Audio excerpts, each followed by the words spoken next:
दोस्तों, अभिनंदन करता हूं आप लोग का हमारे जीआईबी सीआईबी मेड सिंपल के इस चैनल में।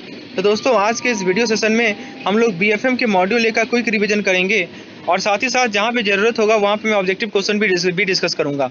जिन लोगों ने मेरा बीएफएम का मॉड्यूल ए का प्लेलिस्ट देखा है तो उनको ये चीज़ें जल्दी समझ में आएंगी, क्योंकि बेसिकली ये जो नोट्स है हमारा उसी का शॉर्ट रिवीजन है, जिसको मैंने एक साथ कंपाइल करके आपके लिए लाया हूँ दोस्तों, ताकि आप लोग जल्द से जल्द एग्जाम से पहले चीज़ों को रिवाइज कर पाएँ और अपना मैक्सिमम फोकस क्वेश्चन के प्रैक्टिस पे दे पाएँ। थ्योरी का पूरा चीज़ मैं समझा दूंगा यहाँ पे, और साथ ही साथ ऑब्जेक्टिव क्वेश्चन भी समझा दूंगा। चलिए दोस्तों, अगले लास्ट तक बने रहिएगा, क्योंकि कुल मिलाकर 5 या 6 यूनिट्स हैं। हम लोग एक एक करके सब यूनिट को कवर करेंगे। शुरुआत करते हैं अपने पहले यूनिट से, जो कि बेस्ड है बेसिक ऑफ फॉरेक्स डेरिवेटिव पे। तो दोस्तों, डेरिवेटिव तो हम लोग ऑलरेडी जानते ही हैं, जैसा कि फॉरवर्ड कॉन्ट्रैक्ट है, ऑप्शन है, स्वैप्स है, फॉरवर्ड रेट एग्रीमेंट है, फ्यूचर्स है, ये सब डेरिवेटिव होते हैं। रिस्क एक तरह का अनप्लान्ड इवेंट होता है जिसका फाइनेंशियल कॉन्सिक्वेंस होता है दोस्तों। कुछ कॉमन रिस्क है, एक्सचेंज रिस्क, सेटलमेंट रिस्क को टेम्पोरल रिस्क भी कहते हैं, हॉस्टाइल रिस्क भी कहते हैं। और उसे कुछ और रिस्क का नाम है liquidity risk, country risk, sovereign risk, interest rate risk और ऑपरेशनल रिस्क। देखिए दोस्तों, यदि मान लीजिए यदि एक्सचेंज रेट में मूवमेंट हो रहा है, उसके कारण क्या होगा, डीलर का ओपन पोजीशन में लॉस आएगा। यदि मान लीजिए एसेट जो है ज़्यादा हो गया है लायबिलिटी से, तो डीलर का लॉन्ग पोजीशन होगा। कॉन्ट्री रिस्क एक तरह का डायनेमिक रिस्क होता है, जिसे फिक्स करते हैं हम लोग कॉन्ट्री लिमिट को कंट्रोल करके। सॉवरेन रिस्क को मैनेज किया जाता है डिस्क्लेमर प्रोवाइड करके। वो डिस्क्लेमर कहाँ देते हैं, डॉक्यूमेंटेशन के क्लाउज में देते हैं। ऑपरेशनल रिस्क को कैसे कंट्रोल किया जाएगा, जब हम लोग state of the art system रखेंगे। आरबीआई ने इंटरनल कंट्रोल गाइडलाइंस इशू किया है फॉरेन एक्सचेंज बिजनेस के लिए। अब देखिए, कुछ डीलिंग लिमिट्स हैं, जैसे ओवरनाइट लिमिट्स हुए, डे लाइट लिमिट्स हुए। ओवरनाइट लिमिट्स में क्या होता है, किसी भी ओपन पोजीशन का मैक्सिमम लिमिट जो कि बैंक रख सकती है ओवरनाइट में, वो मेंशन किया जाता है। और डे लाइट लिमिट में क्या होता है, किसी भी ओपन पोजीशन का और या एक्सपोजर का मैक्सिमम लिमिट जो कि बैंक खुद को एक्सपोज कर सकती है any time during the day time, उसे हम लोग कहते हैं daylight limit. Gap limit क्या होता है, इंटर पीरियड या month exposure which a bank can keep, उसे गैप लिमिट कहते हैं। काउंटर पार्टी लिमिट क्या होता है, maximum amount of bank can expose itself to a particular counter party. Country risk क्या होता है, एक सिंगल कंट्री में मैक्सिमम एक्सपोजर कितना है, वो कंट्री रिस्क होता है। डीलर लिमिट क्या होता है, एक डीलर कितना मैक्सिमम अमाउंट एक्सपोजर के रूप में रख सकता है ऑपरेटिंग आवर के दौरान। स्टॉप लॉस लिमिट क्या होता है, maximum moment of rate against the position held so as to trigger the limit, और से maximum loss limit for adverse movement of rate. समझिए बात को, मान लीजिए कि हमारा रेट का एडवर्स मूवमेंट हो रहा है, तो मैक्सिमम लॉस कितना बैंक सह सकती है, उससे कहा जाता है stop loss limit. Settlement loss limit क्या होता है, maximum amount of exposure to any entity maturing on a single day. Deal size limit क्या होता है, highest amount for which a deal can be entered. The limit are fixed to restrict the operational risk on last deal. CCIL April 2001 में establish किया गया था, ताकि हम लोग क्लियरिंग और सेटलमेंट के ट्रांजैक्शन को, चाहे वो मनी हो, चाहे वो गवर्नमेंट सिक्योरिटीज़ का हो, चाहे फॉरेन एक्सचेंज का हो, तीनों के सेटलमेंट को डील करता है ये। अब देखिए, कुछ टाइमलाइन दिए गए हैं, जैसे 2002 के फरवरी 15 में एनडीएस का एस्टेब्लिशमेंट हुआ। एनडीएस क्या होता है, नेगोशिएटेड डीलिंग सिस्टम। नवंबर 2002 में फॉरेक्स ट्रांजेक्शन का सेटलमेंट हुआ।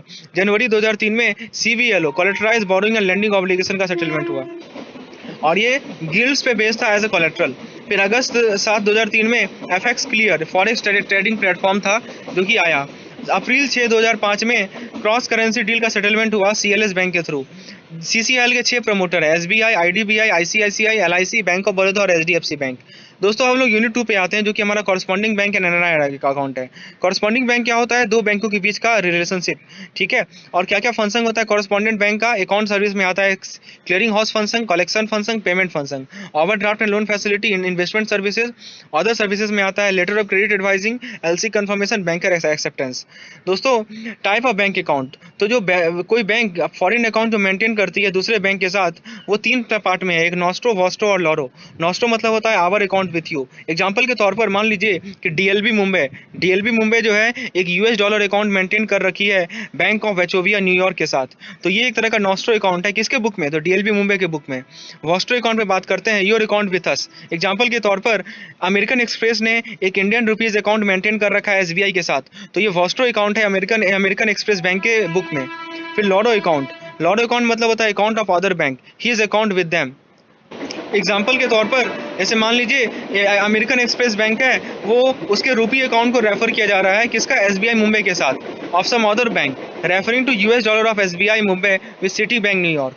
तो दोस्तों ये 3 तरह के अकाउंट है जिसे ध्यान में रखना है आपको। उसके अलावा mirror account, when a bank maintain nostro account with a foreign bank it has to keep an account of the same unit book. देखिए जब भी कोई बैंक किसी भी फॉरेन बैंक के साथ नॉस्ट्रो अकाउंट मेंटेन करती है तो उसको एक अकाउंट अपने बुक में भी मेंटेन करना होता है, जिसे हम लोग मिरर अकाउंट कहते हैं। और ये मिरर अकाउंट 2 करेंसी में मेंटेन होता है, एक फॉरेन करेंसी में और एक होम करेंसी में। दोस्तों आपको यदि ये लग रहा होगा कि मैं फास्ट चल रहा हूँ तो इसके पीछे एक रीजन है, ताकि मैं फास्ट से आपको रिवाइज करवा पाऊँ, क्योंकि यदि मैं स्लो में चलूंगा तो ये 1 घंटा का लेक्चर हो जाएगा। इसका जो मेन मोटिव है कि मैं 30 मिनट में आपको रिवाइज करवाऊं, वो फुलफिल नहीं होगा। तो दोस्तों इसी स्पीड से आपको भी आगे बढ़ना है, ताकि क्विक आप रिवाइज कर पाएं पूरे मॉड्यूल ए को। दोस्तों देखिए हमारा जो ट्रांसमिशन और पेमेंट गेटवे है उसका इलेक्ट्रॉनिक मोड्स के बारे में बात करते हैं। स्विफ्ट, चिप्स, चैप्स, आरटीजीएस और नेफ्ट। स्विफ्ट का फुल फॉर्म याद रखिए, society for world wide interbank financial telecommunication. Swift ने आरएमए को इंट्रोड्यूस किया है। आरएमए क्या है? रिलेशनशिप मैनेजमेंट एप्लीकेशन, जिसे हम लोग स्विफ्ट बीआईसी भी कहते हैं। बीआईसी क्या होता है दोस्तों? बैंक आइडेंटिफिकेशन कोड होता है। चिप्स क्या है? Clearing house interbank payment settlement system. ये जो है यूएसए का मेजर पेमेंट सेटलमेंट सिस्टम है, ठीक है, और ये एस्टेब्लिश किया गया था न्यूयॉर्क क्लियरिंग हाउस के द्वारा। उसके अलावा देखिए दोस्तों फेडवायर। फेडवायर जो है फेडरल रिजर्व बैंक का पेमेंट सिस्टम है और ये भी यूएस में ही ऑपरेट होता है। उसके बाद दोस्तों CHAPS, clearing house automated payment settlement system, ये ब्रिटिश का पेमेंट सिस्टम है और ये लंदन में एस्टैब्लिश है। TARGET, trans European automated real time gross settlement express transfer, ये एक यूरो पेमेंट सेटलमेंट सिस्टम है जो कि वर्क कर रहा है यूरोप में। आरटीजीएस प्लस और ईबीए। आरटीजीएस प्लस जो है एक euro German based hybrid clearing system है और आरटीजीएस प्लस का 60 पार्टिसिपेंट्स हैं। ईबीए क्या होता है दोस्तों? EBA euro one is cross border euro payment. इसके अलावा आरटीजीएस नेफ्ट तो आप जानते ही होंगे, ये भारत में है, ये मैनेज किया जाता है आईडीबीआरटी हैदराबाद के द्वारा। फुल फॉर्म होता है रियल टाइम ग्रॉस सेटलमेंट। और नेफ्ट सेटलमेंट बैचेज में होता है और आरटीजीएस सेटलमेंट एक पूरा का पूरा एक साथ तुरंत होता है। उसके बाद दोस्तों एनआरआई के बारे में बात करते हैं। एनआरआई एज पर फेमा 1999 एक पर्सन जो कि भारत से बाहर रह रहा है, जो कि भारत का सिटीजन है, जो कि एम्प्लॉयमेंट के लिए गया हुआ है या किसी बिजनेस के लिए गया हुआ है या किसी वोकेशन पे गया हुआ है, ठीक है। उसके अलावा वो पर्सन जो कि किसी असाइनमेंट पे गया हुआ है फॉरेन गवर्नमेंट का, ठीक है, यानी तो किसी कोई एजेंसी में काम करता हो या एमएनसीज में काम करता हो, ठीक है, उसे हम लोग एनआरआई कहते हैं। एनआरआई जो है एक तरह का पर्सन ऑफ इंडिया ऑरिजिन होता है जो कि अब्रोड में रह रहा है किसी बिजनेस के लिए, वोकेशन के लिए, एम्प्लॉयमेंट के लिए। ये सब तो मैं बता ही दिया हूँ। और एक पर्सन, देखिए ये तो एनआरआई की बात है। अब पीआईओ कौन होता है? पीआईओ तब होता है कि जो if he has held an Indian passport और इफ ही और सी और एनी ऑफ हिज और हर पेरेंट्स और grand parents was a citizen of India. यदि उसने कभी भी इंडियन पासपोर्ट को हेल्ड किया है या उसके ग्रैंड पेरेंट्स या उसके पेरेंट्स, ठीक है, वो कभी भारत के सिटीजन थे, तो वो क्या कहलाएंगे? पीआईओ कहलाएंगे। उसके अलावा एक और पॉइंट ध्यान रखिए कि किसी भी फॉरेन सिटीजन का जो स्पाउस होंगी, तो किसी फॉरेन सिटीजन का जो स्पाउस होंगे तो वो भी पीआईओ कहलाते हैं। उसको ट्रीट किया जाता है पीआईओ के द्वारा for the purpose of opening a bank account and other facilities granted for investment into India. अब देखिए दोस्तों एनआरई अकाउंट क्या होता है? एनआरई अकाउंट होता है rupee and foreign currency account. NRI को प्रोवाइड किया गया है कि वो बैंक अकाउंट ओपन कर सकता है इंडिया में और इन्वेस्ट भी कर सकता है। कौन कौन सा अकाउंट है? तो नॉन रेजिडेंट एक्सटर्नल रूपी अकाउंट, शॉर्ट में एनआरई कहते हैं। उसके अलावा नॉन रेजिडेंट ऑर्डिनरी रूपी अकाउंट, शॉर्ट में उसे एनआरओ अकाउंट कहते हैं। उसके अलावा एफसीएनआर अकाउंट होता है foreign currency non resident account, जिसे एफसीएनआरबी अकाउंट कहते हैं। अब देखिए इंटरनेशनल ट्रेड में where buyer and seller are far apart in 2 different countries और even continents the letter of credit act as. अब देखिए हम लोग यूनिट 3 पे आते हैं दोस्तों। एनआरई, एनआरआई, एनआरओ, इसके बारे में डिटेल में जानना है तो मेरे उस प्लेलिस्ट में आ जाइए जिसमें मैंने अच्छे तरीके से समझाया था तीनों के बीच का डिफरेंस, ठीक है दोस्तों। चलिए अब हम लोग आगे बढ़ते हैं। हम लोग एलसी पे आते हैं, लेटर ऑफ क्रेडिट पे। तो इसमें क्या है, एक इंटरनेशनल ट्रेड में जहां बायर और सेलर दूर हैं, दो अलग अलग कंट्रीज में हैं और दूसरे कंटिनेंट्स में भी हो सकते हैं, तो लेटर ऑफ क्रेडिट सबसे कन्वीनियंट इंस्ट्रूमेंट है कि वो जो गुड को सेल कर रहा है उसको एक एश्योरेंस देता है कि उसे पेमेंट मिल जाएगा और बायर को एश्योरेंस देता है कि उसे डॉक्यूमेंट्स मिल जाएगी, ठीक है। तो दोस्तों देखिए इसके लिए एक यूसीपीडीसी बनाया गया था, uniform custom and practice for documentary credit, जिसके अंदर रूल्स एंड प्रोसीड्यूर्स है, ठीक है। और किसने बनाया था? ये इंटरनल चैम्बर ऑफ कॉमर्स ने बनाया था। कब बनाया था? तो ये आईसीसी बना था 1919 में, हेड क्वार्टर इसका पेरिस में है। पहला यूसीपीडीसी पब्लिश किया था 1933 में और अपडेटेड जो है 2007 में आया था, जिसका नाम था यूसीपीडीसी 600, ठीक है। अब देखिए डॉक्यूमेंट्री लेटर ऑफ क्रेडिट को डिफाइन कर सकते हैं, एक authenticated instrument issued by buyers bank embodying an undertaking to pay to the seller a certain amount of money upon presentation of document evidencing shipment of goods। अब देखिए कौन कौन से पार्टीज होते हैं इसमें। सबसे पहला होता है बायर या इंपोर्टर, इसके बिहाफ में एलसी को खोला गया। दोस्तों बहुत इंपॉर्टेंट पॉइंट है, इस पे क्वेश्चन पूछा जाएगा। तो बायर के बिहाफ में एलसी को खोला जाता है। सेलर जिसे एक्सपोर्टर कहते हैं, जो कि बेनिफिशियरी होता है एलसी का। उसके अलावा ओपनिंग बैंक होता है जिसे बायर्स बैंक भी कहते हैं, जो कि एलसी को स्टेब्लिश करता है। उसके अलावा एडवाइजिंग बैंक होता है जो कि सेलर के कंट्री का बैंक है, जो कि एजेंट की तरह काम करता है इशूइंग बैंक का, और एलसी को ऑथेंटिकेट करता है।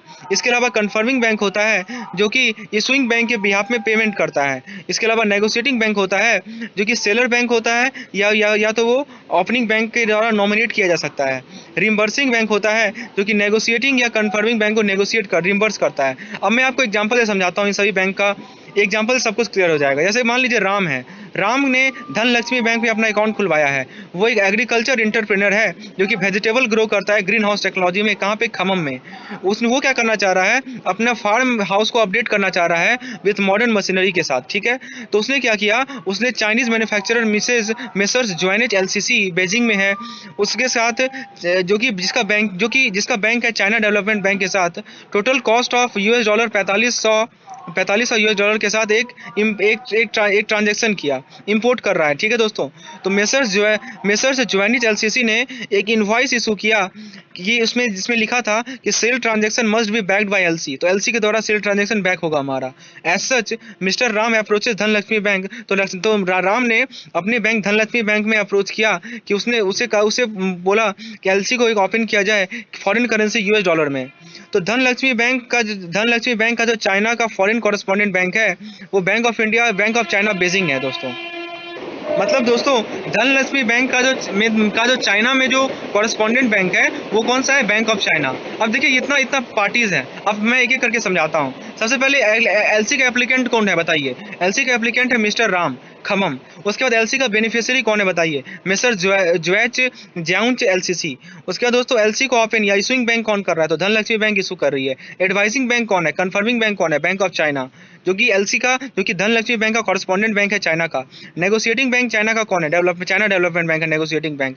रिम्बर्सिंग बैंक कौन है? तो bank of China in China, ठीक है दोस्तों। तो उम्मीद है दोस्तों ये चीज़ें आपको क्लियर हो गई होंगी। तो देख सकते हैं इस पीडीएफ का कितना इंपॉर्टेंस है कि जहाँ जहाँ जरूरी है वहाँ पे मैंने आप लोगों के लिए कुछ क्वेश्चंस भी लाए हैं, ताकि आप लोग चीज़ों को फास्ट रिवाइज कर सकें और अपना मैक्सिमम टाइम प्रॉब्लम प्रैक्टिस पे दे सकें।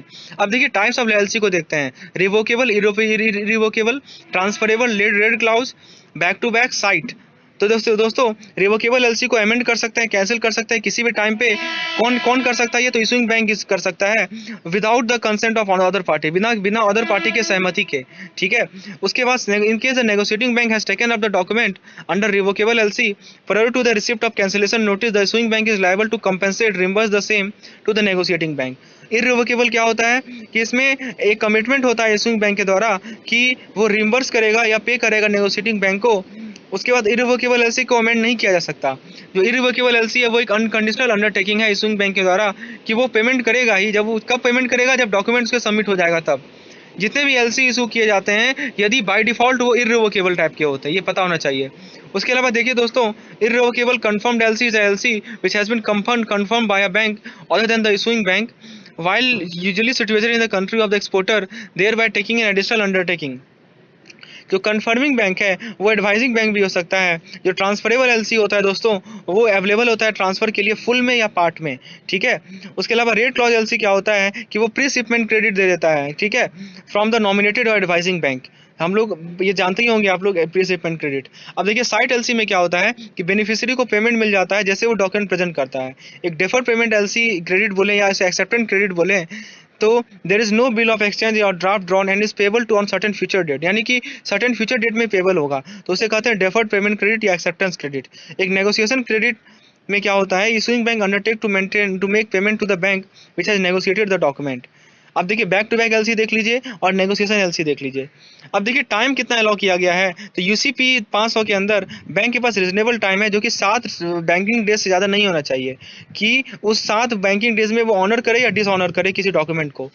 अब देखिए आर्टिकल 2 जो है यूसीपी 600 का वो बैंकिंग डे को डिफाइन करता है, day on which bank is regularly open at the place.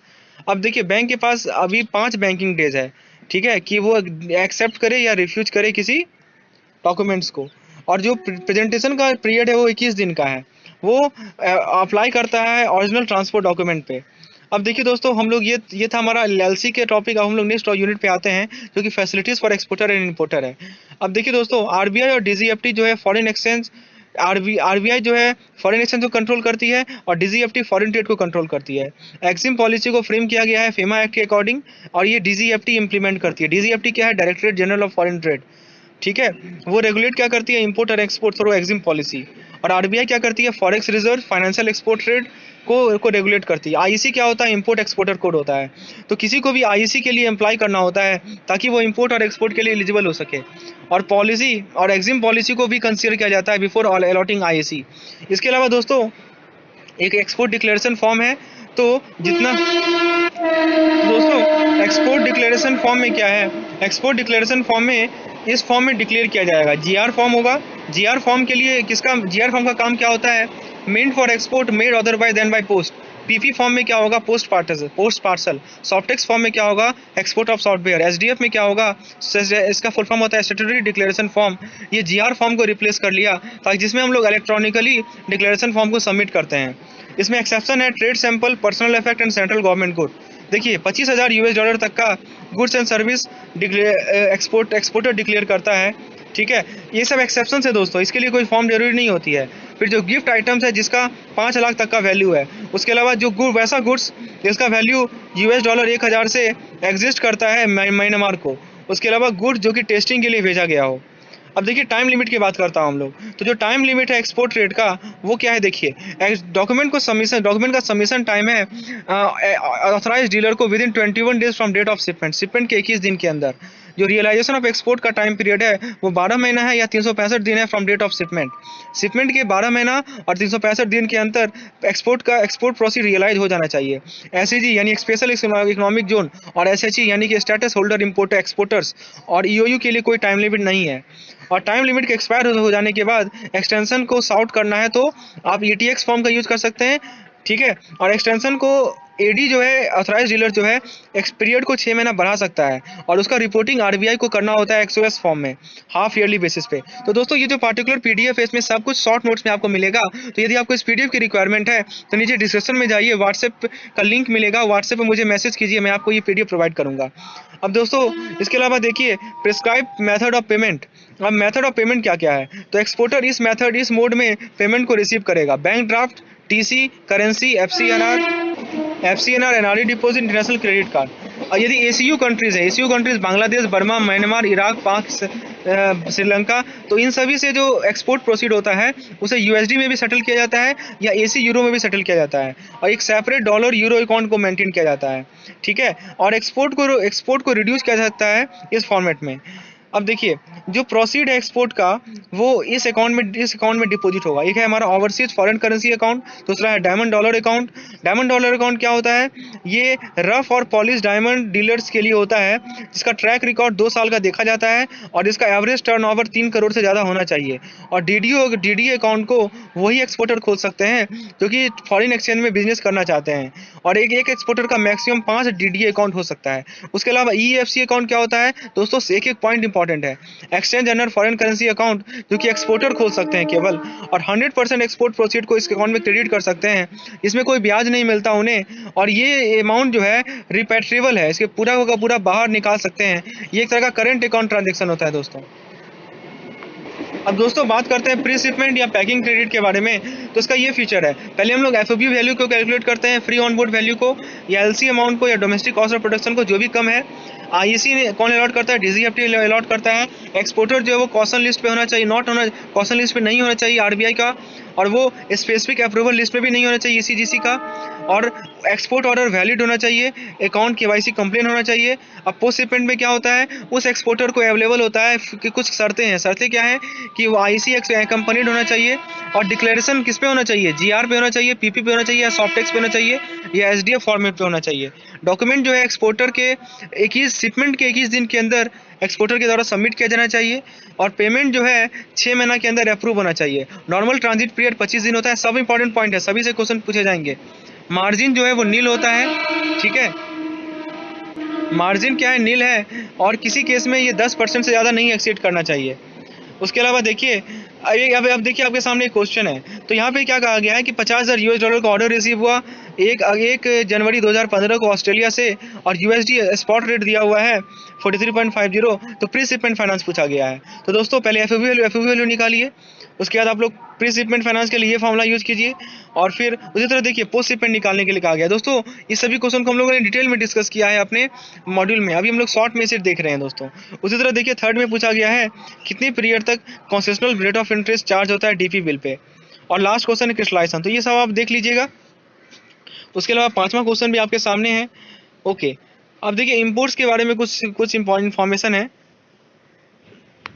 तो इंपोर्ट्स के लिए क्या क्या रिक्वायरमेंट है कि वो एक्जिम पॉलिसी के अकॉर्डिंग होना चाहिए, RBI गाइडलाइंस के अकॉर्डिंग होना चाहिए, और फेरा रूल के अकॉर्डिंग होना चाहिए।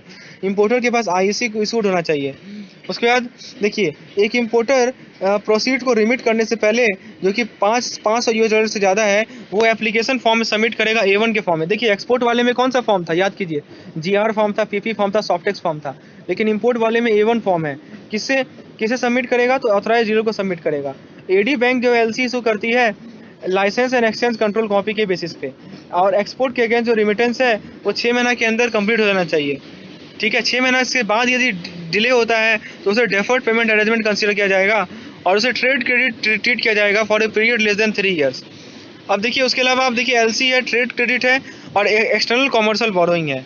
ठीक है, ये क्या होता है दोस्तों, यदि क्रेडिट जो है 3 साल से कम पीरियड का है, ठीक है, तो वो हमारा ट्रेड क्रेडिट कहलाता है। और यदि वो क्रेडिट जो है 3 साल से ज़्यादा पीरियड का है, तो उसे हम लोग ECB कहते हैं, एक्सटर्नल कॉमर्शियल बोरोइंग कहते हैं। इसके अलावा देखिए सप्लायर्स क्रेडिट होता है। ट्रेड क्रेडिट 2 तरह का होता है, एक सप्लायर क्रेडिट होगा या बायर क्रेडिट होगा। तो जैसा कि नाम ही है सप्लायर क्रेडिट, तो ये क्रेडिट होता है जो कि सप्लायर एक्सटेंड करती है किसे, इंपोर्टर को। ठीक है, 6 महीना के बाद। क्रेडिट तो समझते ही होंगे, उधार जिसे कहते हैं हिंदी में हम लोग। ठीक है, तो 1 साल के लिए उसे करंट अकाउंट ट्रांजेक्शन होता है, अब तो 3 साल के लिए कैपिटल अकाउंट ट्रांजेक्शन होता है। मॉनिटरी लिमिट है $20 मिलियन US पर ट्रांजेक्शन। ये है सप्लायर क्रेडिट। बायर क्रेडिट क्या होता है, ये क्रेडिट इंपोर्टर एक्सटेंड करती है, अरेंज करती है, ठीक है, दूसरे कंट्रीज के बैंकों से। और उसके लिए देखिए, अब देखिए दोस्तों, फॉरेन करेंसी लायबिलिटी का कैंसलेशन कैसे होता है। कैंसलेशन कब होता है, जब इंपोर्टर जो है पेमेंट नहीं कर पाए, ठीक है, तो उसे इंडियन रुपीज़ में, उसे जो फॉरेन एक्सचेंज लायबिलिटी है उसे इंडियन रुपये में कैंसलाइज किया जाता है 10th day at TT selling rate. ये बहुत ही पॉइंट है दोस्तों। कैंसलेशन किस रेट पे किया जाता है, TT सेलिंग रेट पे। दोस्तों TT buying rate, TT selling rate का मैंने डिटेल डिस्कशन किया हुआ है अपने उस वीडियो में, तो आप उसे देख सकते हैं दोस्तों। चलिए, रिटायरमेंट ऑफ इंपोर्ट बिल के केस में क्या होता है, इसका जो क्रिस्टलाइजेशन होता है वो बिल सेलिंग रेट पे होता है, या कंट्रैक्टेड बिल सेलिंग रेट जो भी हायर है। DP bill on 10th day, DA bill on actual due date. ठीक है, अभी जो सीलिंग है including interest for buyer supplier credit, वो RBI फिक्स करती है 365 दिन तक लाइबोर प्लस 350 BPS, और 1 साल से ज़्यादा के लिए या 3 साल तक लाइबोर प्लस 350 BPS। ठीक है, एग्जाम्पल देखिए, 12 फरवरी को एक कस्टमर ने एक इंपोर्ट बिल रिसीव किया। देखिए दोस्तों, $10,000 10,000 का 12 फरवरी को एक कस्टमर ने इंपोर्ट बिल रिसीव किया। उसने आपको बोला कि आप इस बिल को रिटायर कर दो उसके खाते से अकाउंट से डेबिट करके। तो एक्सचेंज मार्जिन आपको 0.515% कंसीडर करना है TT सेल का, और 0.20 कंसीडर करना है बिल सेलिंग रेट का। तो उसके अकाउंट से कितना अमाउंट डेबिट होगा, और स्पॉट रेट आपको दे रखा है। तो दोस्तों इसे हम लोग सॉल्व करते हैं। तो आप देख सकते हैं इस PDF में जहाँ जहाँ मुझे लगा कि हाँ यहाँ क्वेश्चन डालने का जरूरत है, वहाँ पे मैंने क्वेश्चन भी डाला है। तो स्पॉट मार्च का कितना है, आपने दिया हुआ है 5,000 से 4,500। ठीक है, तो रेट जो होगा अभी मैंने बताया था कैंसलेशन के केस में bill selling rate, spot rate कितना है 34.7200। मार्जिन को जोड़ लीजिए TT सेलिंग रेट के लिए, तो आपको उसी तरह बिल सेलिंग के लिए मार्जिन को जोड़िए, तो जो फाइनल आंसर मिलेगा वो मिलेगा 3,48,400 रुपया। ठीक है, इसके अलावा हम लोग अब नेक्स्ट टॉपिक पे आते हैं जो कि है हमारा risk in foreign trade, role of ECGC। ये हमारा लास्ट यूनिट है। तो देखिए दोस्तों, इसमें कौन कौन सा रिस्क होता है, बायर रिस्क होता है जिस केस में नॉन एक्सेप्टेंस हो या नॉन पेमेंट हो। इसके अलावा कौन सा रिस्क होता है, shipping risk, credit risk, legal risk, country risk, operational risk, exchange risk, country risk. ठीक है, ECGC जो है 1964 में इस्टेब्लिश हुआ था। इसे फुल फॉर्म है export credit and guarantee corporation. ये गारंटी कवर प्रोवाइड करता है, ये अलग अलग कंट्री को रेट करता है, ये इंश्योरेंस पॉलिसी को इशू करता है। अब देखिए पॉलिसी का टाइप बहुत इंपॉर्टेंट है, इसे पढ़ लीजिएगा। तो एक पॉलिसी होता है हमारा स्टैंडर्ड पॉलिसी, ये जो है ये कवर करता है एक्सपोर्टर के लिए कवर करता है शॉर्ट टर्म एक्सपोर्ट्स के लिए। इसके अंदर कॉमर्शियल एंड पॉलिटिकल रिस्क आता है दोस्तों। उसके अलावा देखिए शिपमेंट पॉलिसी होता है, उसके अलावा दोस्तों कॉन्ट्रैक्ट पॉलिसी आता है दोस्तों। इसके अलावा दोस्तों स्मॉल एक्सपोर्टर पॉलिसी, ये सभी डिटेल में मैंने डिस्कशन किया हुआ है, इसलिए अभी मैं शॉर्ट में आगे बढ़ता चल रहा हूँ। अब देखिए ईसीजीसी ने कुछ गारंटी इशू किए हैं एक्सपोर्टर के बेनिफिट के लिए, देखिए वो पढ़िए। एक है ईसीआईबी, जिसे export credit insurance for bank कहते हैं, जिसे होल टर्नओवर पैकिंग क्रेडिट कहा जाता है। अब देखिए इस पॉलिसी के बारे में कुछ इन्फॉर्मेशन दी गई, वो पढ़ लीजिए, ठीक है, प्रीमियम कितना होता है। उसके बाद देखिए ECBC, ECIB plus minus PC plus minus for individual exporter, इसके बारे में डिटेल दिया हुआ है। उसके बाद एग्जिम बैंक देख लीजिए, एग्जिम बैंक क्या होता है, एक्सपोर्ट इंपोर्ट बैंक होता है, 1981 में स्टैब्लिश किया गया था। ये फाइनेंस करता है एक्सपोर्ट इंपोर्ट ट्रेड पॉलिसी को, ठीक है। और इसके अलावा देखिए क्या क्या इसका एक्टिविटीज़ है वो यहाँ लिखा हुआ है, उसको एक बार देख लीजिएगा शॉर्ट में। और लास्ट में हम लोगों ने फेमा को डिस्कस किया है दोस्तों। हाँ, ये इंपॉर्टेंट है दोस्तों कि यदि आप यूएस विजिट का पर्पस क्या है और कितना ले जा सकते हैं, तो पर्सनल टूरिज्म के लिए इतना, बिजनेस पर्पस के लिए इतना, ये सब आपको डाटा दिया हुआ है, इसको एक बार पढ़ लीजिएगा। एलआरएस क्या होता है दोस्तों, लिबरलाइज रेमिटेंस स्कीम। ये जो है जो भारत के रेसिडेंट, ठीक है, जो इंडियन रेसिडेंट है उनके लिए स्कीम है। वो देखिए बढ़िए, यहाँ पे 2 लाख यूएस डॉलर तक फ्रीली रेमिट कर सकते हैं एक फाइनेंशियल ईयर में, ठीक है, किसी भी करंट या कैपिटल अकाउंट ट्रांजेक्शन के लिए, ठीक है। यदि मान लीजिए वो प्रॉपर्टी एक्वायर करना चाहते हैं भारत के बाहर, तो वो फ्रीली रेमिट कर सकते हैं इतना अमाउंट, लेकिन उसके लिए आरबीआई से अप्रूवल लेना होता है, ठीक है। और कंडीशन क्या है, प्री कंडीशन क्या है, remitter should have been a customer of bank for last 1 year, और पैन कार्ड मैंडेटरी है। अब देखिए दोस्तों कौन सा रिटर्न आरबीआई को सबमिट करना पड़ता है। एक आर रिटर्न है जो कि फॉरेक्स ऑपरेशन के लिए है, बैल स्टेटमेंट है जो कि नॉस्ट्रो वॉस्ट्रो अकाउंट का बैलेंस स्टेटमेंट है, स्टेट 5 है एफसीएन और बी के अकाउंट के लिए, सब पूछा जाएगा क्वेश्चन। एलआरएस स्टेटमेंट है 2 लाख यूएस डॉलर के लिए, ये सब देख लीजिएगा। इसके अलावा आरएफसी अकाउंट देख लीजिए, रेजिडेंट फॉरेन करेंसी अकाउंट होता है, ये इंडियन रेजिडेंट ओपन करते हैं जो कि पहले एनआरआई थे और वो अपना ओवरसीज ड्यू का रिसीव किए थे। वो ये account saving account, current account, FD type में ऑक्यूपेट किया जा सकता है। इसमें जो पैसा आता है वो ओवरसीज से आता है, ठीक है। और इसमें जो फंड है वो पूरा का पूरा लिया जा सकता है, ले जा सकता है, रिपेट्रेबल है। और मिनिमम अमाउंट जो है वो 5000 यूएस डॉलर है। इसके अलावा एक होता है आरएफसीडी अकाउंट, जिसे resident foreign currency domestic account होता है। ये भी भारतीय रेजिडेंट ओपन करते हैं जो कि दूसरे देश अब्रोड विजिट किए हैं और अपने साथ फॉरेन एक्सचेंज ला रहे हैं दोस्तों, गिफ्ट के रूप में ला रहे हों, या वो कुछ पैसा बचा रह गया हो, खर्च नहीं हुआ उसके ला रहे हों। और ये एक तरह का करंट अकाउंट होता है और इस पर कोई ब्याज नहीं दिया जाता। तो दोस्तों ये था हमारा short revision session, quick revision session module A का। फ्रेंड्स मैं फिर से रिपीट कर रहा हूँ, यदि इस पीडीएफ को चाहिए आपको तो नीचे व्हाट्सएप पे मुझे मैसेज कीजिए, मैं आपको ये पीडीएफ प्रोवाइड करूंगा। इसके अलावा आप देख रहे होंगे क्विक रिवीजन का मैंने एक प्लेलिस्ट बनाया हुआ है जिसमें शॉर्ट रिवीजन आपको मॉड्यूल वाइज मिल जाएगा, जो कि आपको थ्योरी को क्विकली रिवाइज कर पाएंगे उन सभी सेशन से। तो दोस्तों उम्मीद है लेसन आपको पसंद आई होगी। चैनल इस वीडियो को लाइक कीजिए, चैनल को सब्सक्राइब कीजिए और मैक्सिमम से मैक्सिमम इसे शेयर कीजिए। धन्यवाद। Hello friends, welcome to my channel JAIIB and CAIIB made simple. तो दोस्तों आज के इस वीडियो लेसन में हम लोग मॉड्यूल बी का क्विकली रिवाइज करेंगे। आप लोगों को पता होगा मेरा एक प्लेलिस्ट बना हुआ है क्विक रिवीजन का, इसमें module A, module B, module C और मॉड्यूल डी, चाहे एवीएम को हो चाहे बीएफएम को हो, सभी के मैं क्विक रिवीजन सेशन आप लोगों के लिए अपलोड किया हूँ, ताकि आप लोग एग्जामिनेशन से पहले यदि उससे एक बार देख कर जाएँ तो मैक्सिमम चांस है क्वेश्चन जल्दी आप लोग रिवाइज कर पाएंगे टॉपिक्स को। और ये लास्ट टाइम में ये काफ़ी इंपॉर्टेंट होता है दोस्तों। तो उसी क्रम में आज हम लोग मॉड्यूल बी को रिवाइज करेंगे दोस्तों। जो न्यूमेरिकल क्वेश्चंस हैं वो मैं जहाँ पे ज़रूरत होगा वहाँ करवा पाऊंगा, और मैक्सिमम न्यूमेरिकल क्वेश्चंस मेरे आपको प्लेलिस्ट में मिल जाएंगे। तो बाकी हम लोग ट्राई करेंगे मैक्सिमम से मैक्सिमम टॉपिक को कवर करने का इस पार्टिकुलर पीडीएफ में। चलिए सबसे पहले रिस्क मैनेजमेंट से स्टार्ट करते हैं। थोड़ा सा मैं फास्ट चलूँगा तो इसीलिए आप लोगों को ये थोड़ा सा कवर, यदि मान लीजिए कि आपको स्लो करना है तो आप यूट्यूब के सेटिंग में 1 की जगह 0.5 कर लीजिए, ठीक है दोस्तों, तो ये आप कर सकते हैं। तो रिस्क एक तरह का अनफेवरेबल इम्पैक्ट होता है नेट कैश फ्लो पे, ठीक है, due to uncertainty of happening और नॉन हैपनिंग ऑफ इवेंट, ये तो पता ही होगा। और कैपिटल जो एक तरह का कुशन का काम करता है, वो शॉक एब्जॉर्बर का काम करता है, ठीक है। ये एक पॉइंट याद रखिएगा कि जितना ज़्यादा रिस्क होगा उतना ही ज़्यादा कैपिटल की रिक्वायरमेंट होगी और उतना ही ज़्यादा आरओसी पे राइज होगा। दोस्तों आरओसी पे मैंने एक प्लेलिस्ट बनाया हुआ है, एक केस स्टडी पूछा गया था पिछले बार, तो उसका आप लोग हमारा जो केस स्टडी का जो प्लेलिस्ट है उसमें जाकर आप आरओसी पे केस स्टडी को देख सकते हैं, ठीक है दोस्तों। आरओसी का फुल फॉर्म याद रखिए, risk adjusted return on capital. मैं फिर से रिपीट कर दूं, रिस्क जितना ज़्यादा होगा उतना ही ज़्यादा कैपिटल की रिक्वायरमेंट होगी और उतना ही ज़्यादा आरओसी में राइज होगा। चलिए रिस्क का टाइप देखते हैं। तो रिस्क को ट्रांजैक्शन लेवल पे देखा जाता है और पोर्टफोलियो लेवल पे देखा जाता है। ट्रांजैक्शन लेवल पे जो रिस्क होते हैं वो क्रेडिट रिस्क होते हैं, मार्केट रिस्क होते हैं, ऑपरेशनल रिस्क होते हैं, और वो यूनिट लेवल पे मैनेज किए जाते हैं। और पोर्टफोलियो लेवल पे जो रिस्क होते हैं उसमें लिक्विडिटी रिस्क आता है, इंटरेस्ट रेट रिस्क आता है, ये भी ट्रांजैक्शन लेवल रिस्क है लेकिन इसे पोर्टफोलियो लेवल पे मैनेज किया जाता है। अब हम लोग रिस्क मेजरमेंट पे आते हैं दोस्तों। सबसे पहला रिस्क मेजरमेंट टेक्निक है वो है बेस्ड ऑन सेंसिटिविटी। सेंसिटिविटी को मैं समझा देता हूँ। ये मार्केट वैल्यू में जो चेंज आता है वो ये है due to 1% change in interest rate. समझिए बात को, इंटरेस्ट रेट आपका 1% चेंज हो गया, उसके कारण मार्केट रेट में क्या चेंज आएगा, वही होता है हमारा सेंसिटिविटी।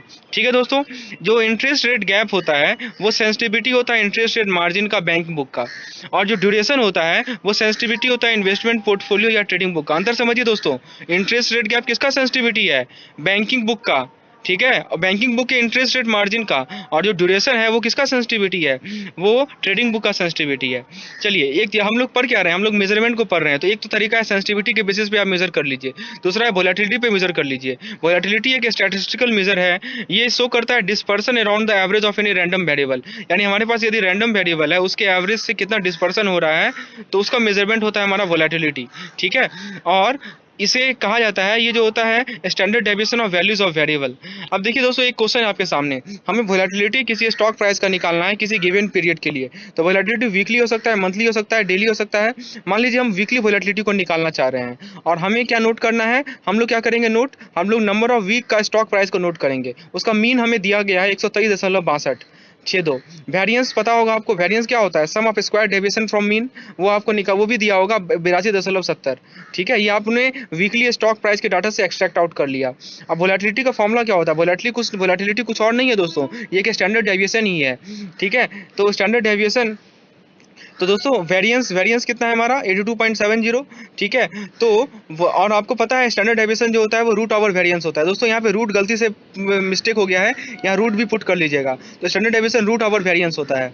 ठीक है दोस्तों, तो वेरिएंस कितना है 82.70 है, उसका रूट निकालिएगा तो कितना होगा 9.09 होगा दोस्तों। तो ये याद रखिएगा।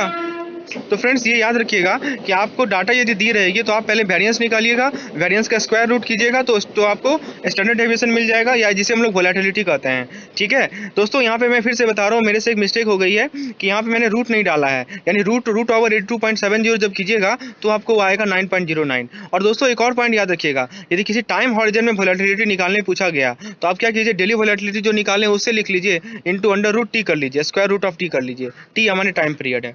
चलिए आगे बढ़ते हैं, दूसरा एग्जांपल देखिए, डेली वोलेटिलिटी 1.5 दिया हुआ है, तो मंथली वोलेटिलिटी कितना होगा 1.5 into root over 30। Root over 30 का वैल्यू होता है 5.48, जो कि आपको मिल जाएगा 8.22। टाइम हॉरिजन ज़्यादा होगा तो वोलेटिलिटी भी ज़्यादा होगा। चलिए, हम लोगों ने सेंसिटिविटी देख लिया, हम लोगों ने वोलेटिलिटी देख लिया, अब तीसरा है हमारा डाउनसाइड पोटेंशियल। डाउनसाइड पोटेंशियल भी एक रिस्क मेजरमेंट का टेक्निक है, जो कि लॉसेस को कैप्चर करता है, जो प्रॉफिट को इग्नोर करते हुए, और कैलकुलेशन को इसका दो कंपोनेंट होता है, एक है पोटेंशियल लॉस और एक है प्रोबेबिलिटी ऑफ ऑकरेंस। और ये जो मेजर है वो मोर रिलाई किया जाता है बैंक के द्वारा, आरबीआई के द्वारा। ध्यान रखिएगा दोस्तों, पूछा जा सकता है तीनों में से सबसे ज्यादा रिलायबल कौन है, तो याद रखिएगा डाउनसाइड पोटेंशियल है। इसमें वीआर क्या होता है, value at risk. Value at risk जो है एक तरह का डाउनसाइड रिस्क मेजरमेंट है दोस्तों, हम लोग वीआर को आगे कवर करेंगे। आइए उसके बाद हम लोग रिस्क प्राइसिंग को देखते हैं। रिस्क प्राइसिंग में क्या करते हैं हम लोग, इंटरेस्ट रेट में रिस्क प्रीमियम को ऐड करते हैं। किस कारण से, उसका कारण देखिए, पहला कारण है necessary capital is to be maintain as per regulatory requirement, दूसरा कारण है capital is raised with cost.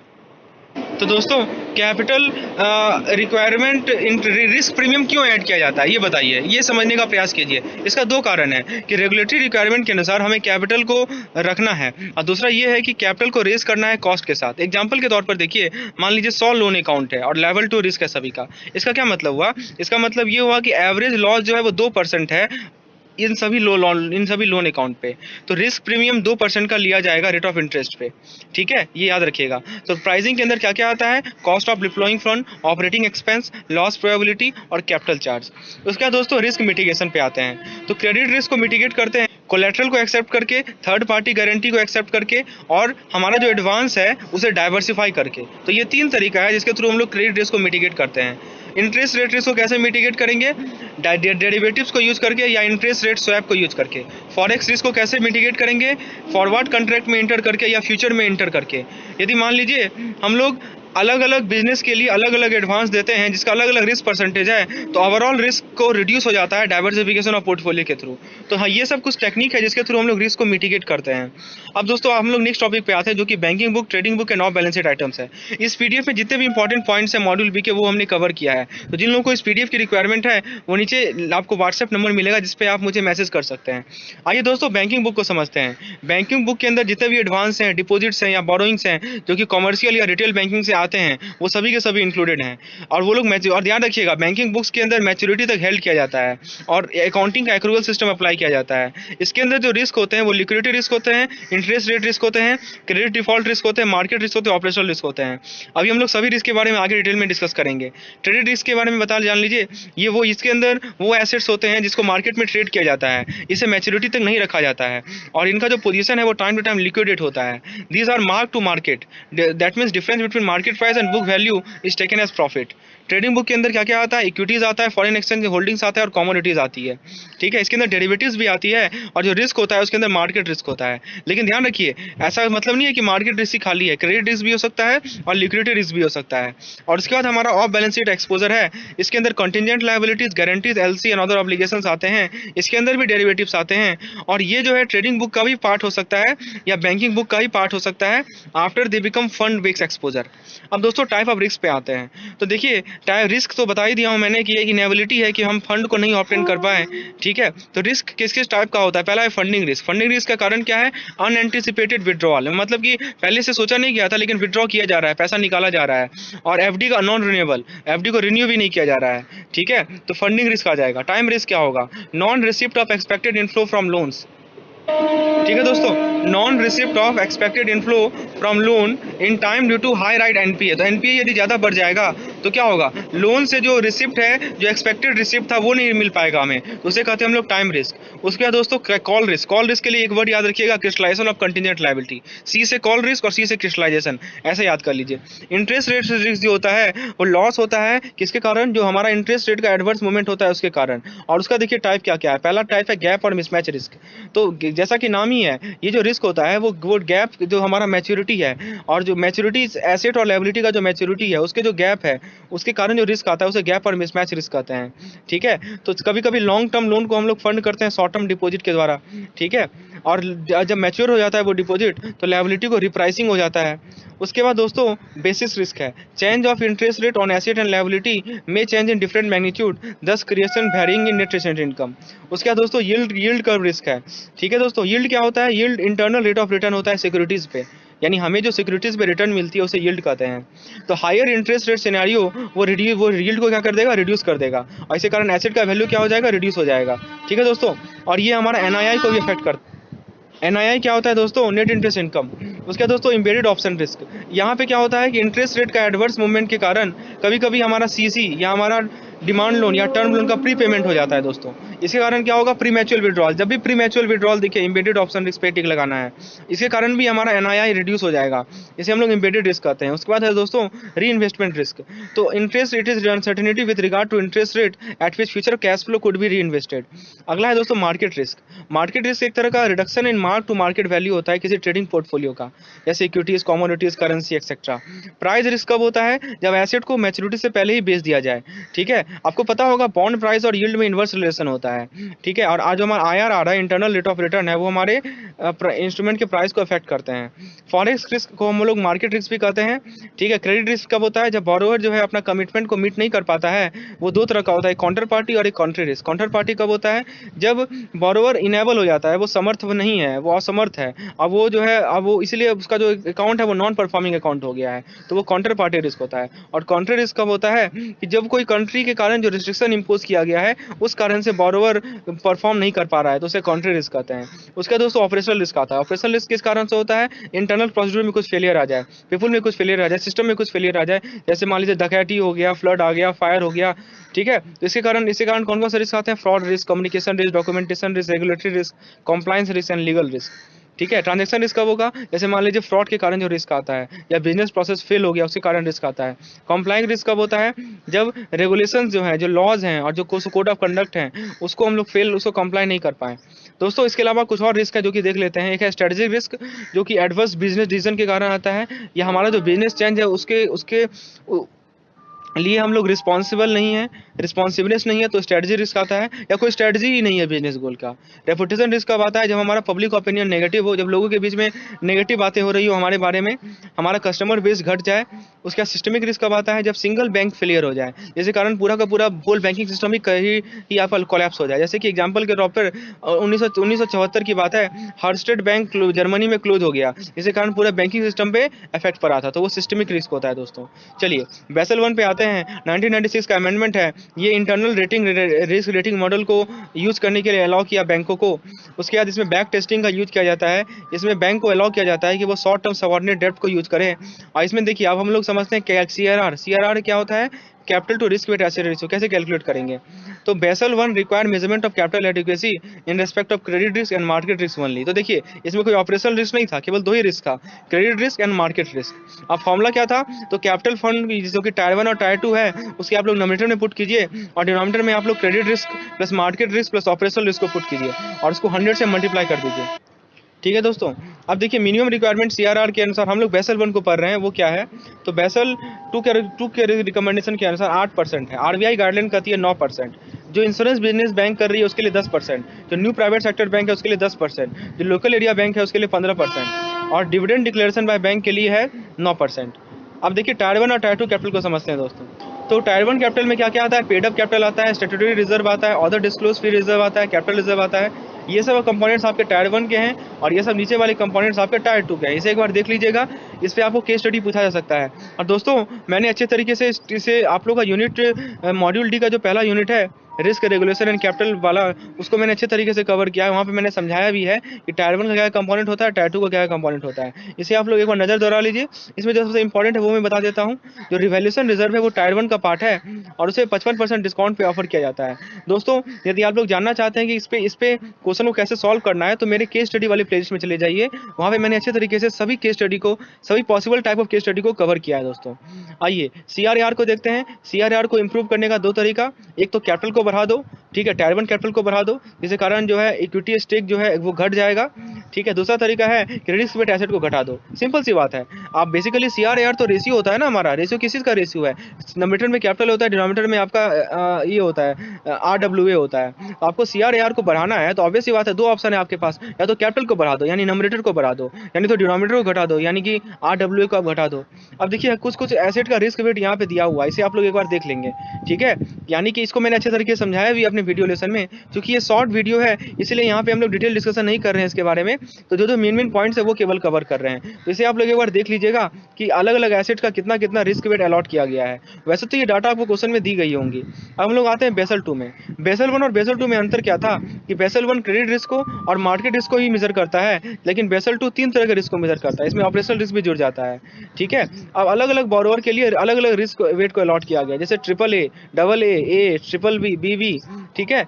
अब ठीक है, ये सब के लिए अलग अलग अलॉट किया गया है। बेसल 2 का 3 पिलर याद रखिए। Pillar 1 minimum capital requirement, pillar 2 supervisory review process, और पिलर 3 मार्केट डिसिप्लिन। पहले बात करते हैं पिलर 1 यानी कि मिनिमम कैपिटल रिक्वायरमेंट में। तो CRAR को जो कैलकुलेट किया जाता है कुछ मेथड्स के द्वारा, ठीक है। तो केवल डिफरेंस इतना ही है कि यहाँ पे हम लोग तीन तरह के रिस्क को लेंगे, क्रेडिट रिस्क को लेंगे, मार्केट को लेंगे और ऑपरेशनल को लेंगे, जबकि बेसल 1 वाले में हम लोग ऑपरेशन को नहीं लेते थे दोस्तों, ठीक है। अब दोस्तों क्रेडिट रिस्क के बारे में बात करते हैं। क्रेडिट रिस्क जैसा कि बताए दिए हम कि इसके कोई लोन को डिफॉल्ट हो जाए, ठीक है, तो लोन यदि डिफॉल्ट हो जाएगा तो क्रेडिट रिस्क हमारा आता है, ठीक है। अब देखिए इसको मेजर करने का क्या क्या अप्रोच है, 3 अप्रोच है, याद रखिएगा। स्टैंडर्डाइज अप्रोच, IRB अप्रोच, और एक IRB है हमारा फाउंडेशन अप्रोच, और एक IRB हमारा एडवांस अप्रोच है। तो फिर से मैं बता दूं, standardise approach, IRB foundation approach और IRB एडवांस अप्रोच।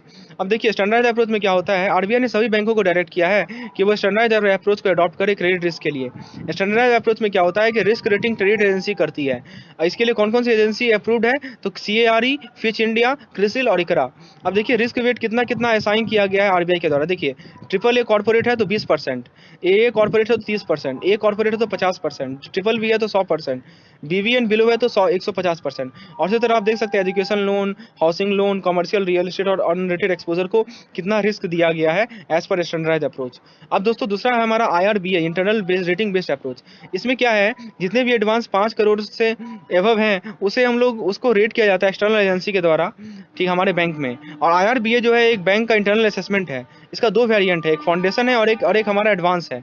बैंक जो है अपना असेसमेंट रिस्क रेटिंग का और कैपिटल का करेगी, वो किस बेसिस पे करेगी, इन सभी बेसिस पे। दोस्तों बहुत इंपॉर्टेंट है, इस पे मैंने आप लोगों को न्यूमेरिकल भी सॉल्व करवाया है अपने प्लेलिस्ट में। Probability of default PD, loss given default LD, exposure of default ED, effective maturity M. तो दोस्तों बैंक को डेवलप करना है अपना अपना खुद का रेटिंग मॉड्यूल सिस्टम, ताकि वो अपना इंटरनल रेटिंग को कर सके, ठीक है।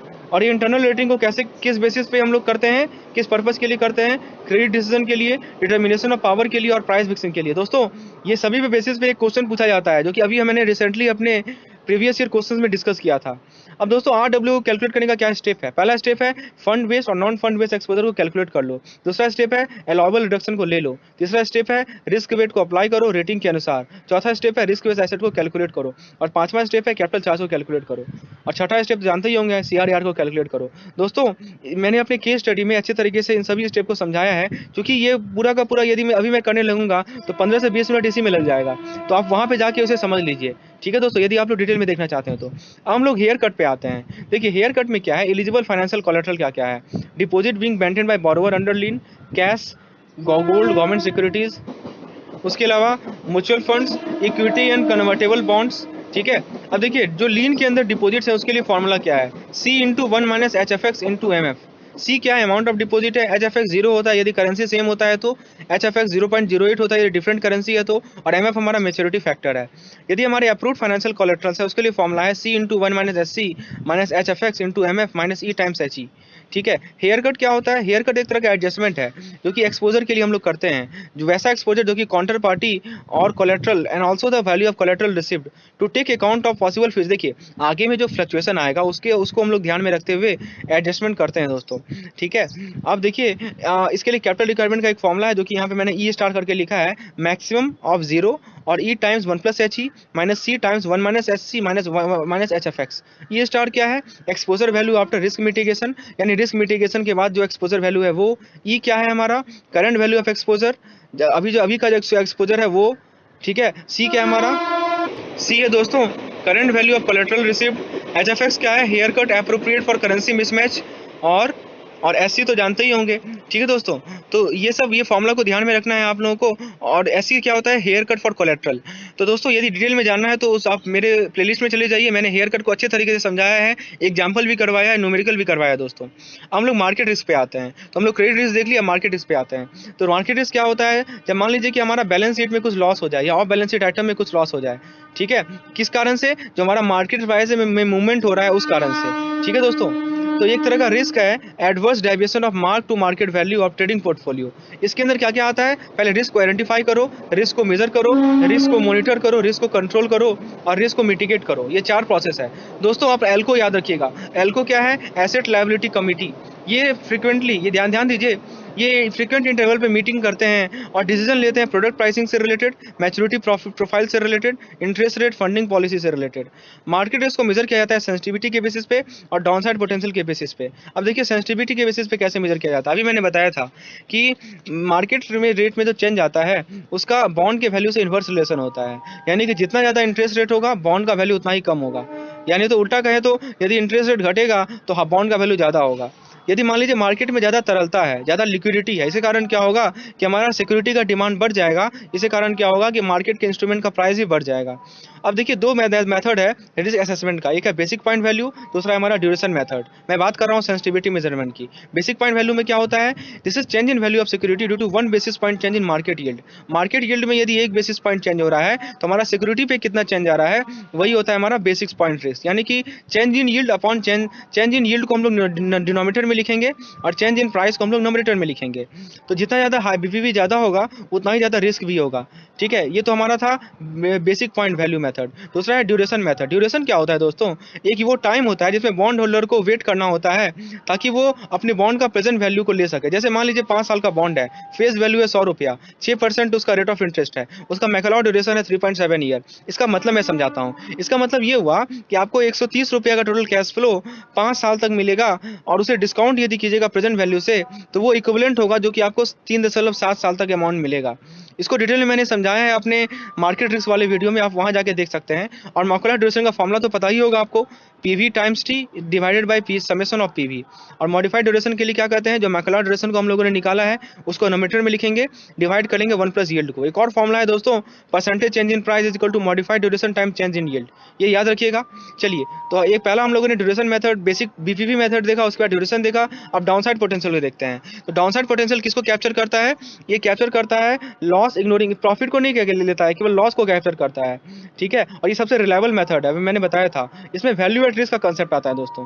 डाउन साइड पोटेंशियल को निकालने के लिए हम लोग वैल्यू एट रिस्क के कंसेप्ट को यूज करते हैं। होता क्या है ये, how much can we expect to lose, हम कितना लॉस को एक्सपेक्ट कर सकते हैं। जैसे मान लीजिए VR का वैल्यू x आया, इसका मतलब ये हुआ कि हम लोग मैक्सिमम x वैल्यू को अगले पीरियड तक यानी अगले टाइम हॉरिजन तक लॉस कर सकते हैं, और 99% कॉन्फिडेंस लेवल को लिया जाता है दोस्तों। इसके अलावा कुछ और प्रोसेस है दोस्तों हमारे इस मार्केट रिस्क में। तो फ्रेंड्स, इस PDF में आपको एक एक पॉइंट मिल जाएगा, जितने भी इंपॉर्टेंट फॉर्मूलेज हैं, जितने इंपॉर्टेंट कॉन्सेप्ट्स हैं, वो सब के सब मिल जाएंगे। तो रिवीजन के लिए ये PDF काफ़ी ज़्यादा इंपॉर्टेंट है, लास्ट टाइम रिवीजन के लिए आप इसे यूज कर सकते हैं दोस्तों। और यदि रिक्वायरमेंट है आपको इस PDF की, तो नीचे व्हाट्सएप नंबर पर मुझे कॉन्टैक्ट कीजिए दोस्तों। बैक टेस्टिंग क्या होता है, ये एक प्रोसेस है जिसमें मॉडल बेस्ड VAR को हम लोग एक्चुअल परफॉर्मेंस से कंपेयर करते हैं। देखिए, एक तरफ हमारा मॉडल बेस्ड VAR है और एक तरफ हमारा एक्चुअल परफॉर्मेंस है, दोनों को हम क्या करेंगे, तुलना करेंगे दोस्तों। और ये हमें ये बताता है कि रिजल्ट जो है वो कॉन्फिडेंस बॉन्ड के अंदर फॉल करता है या नहीं फॉल करता है। उसके बाद स्ट्रेस टेस्टिंग होता है। इसमें क्या होता है दोस्तों, इसमें हम लोग मार्केट वैल्यू में पॉसिबल चेंजेस, देखिए हमारे पास जो पोर्टफोलियो है उसका मार्केट वैल्यू होगा, उसमें क्या पॉसिबल चेंजेस हैं जो कि आ सकते हैं मार्केट पैरामीटर के चेंज होने के कारण, वो हम लोग लेते हैं। यानी समझिए मार्केट पैरामीटर क्या क्या हो सकता है, जैसे इंटरेस्ट रेट हुआ, लिक्विडिटी हुआ, इन्फ्लेशन हुआ, एक्सचेंज रेट हुआ, स्टॉक प्राइस हुआ, ये सभी के सभी पैरामीटर्स मान लीजिए नॉन नॉर्मल मूवमेंट है इसमें, मतलब नॉर्मल मूवमेंट नहीं है दोस्तों, नॉन नॉर्मल मूवमेंट है। अब इसके कारण क्या होगा दोस्तों, इन सभी पैरामीटर के नॉन नॉर्मल मूवमेंट के कारण, ठीक है, हमारा जो मार्केट वैल्यू है पोर्टफोलियो का उसमें चेंज आएगा।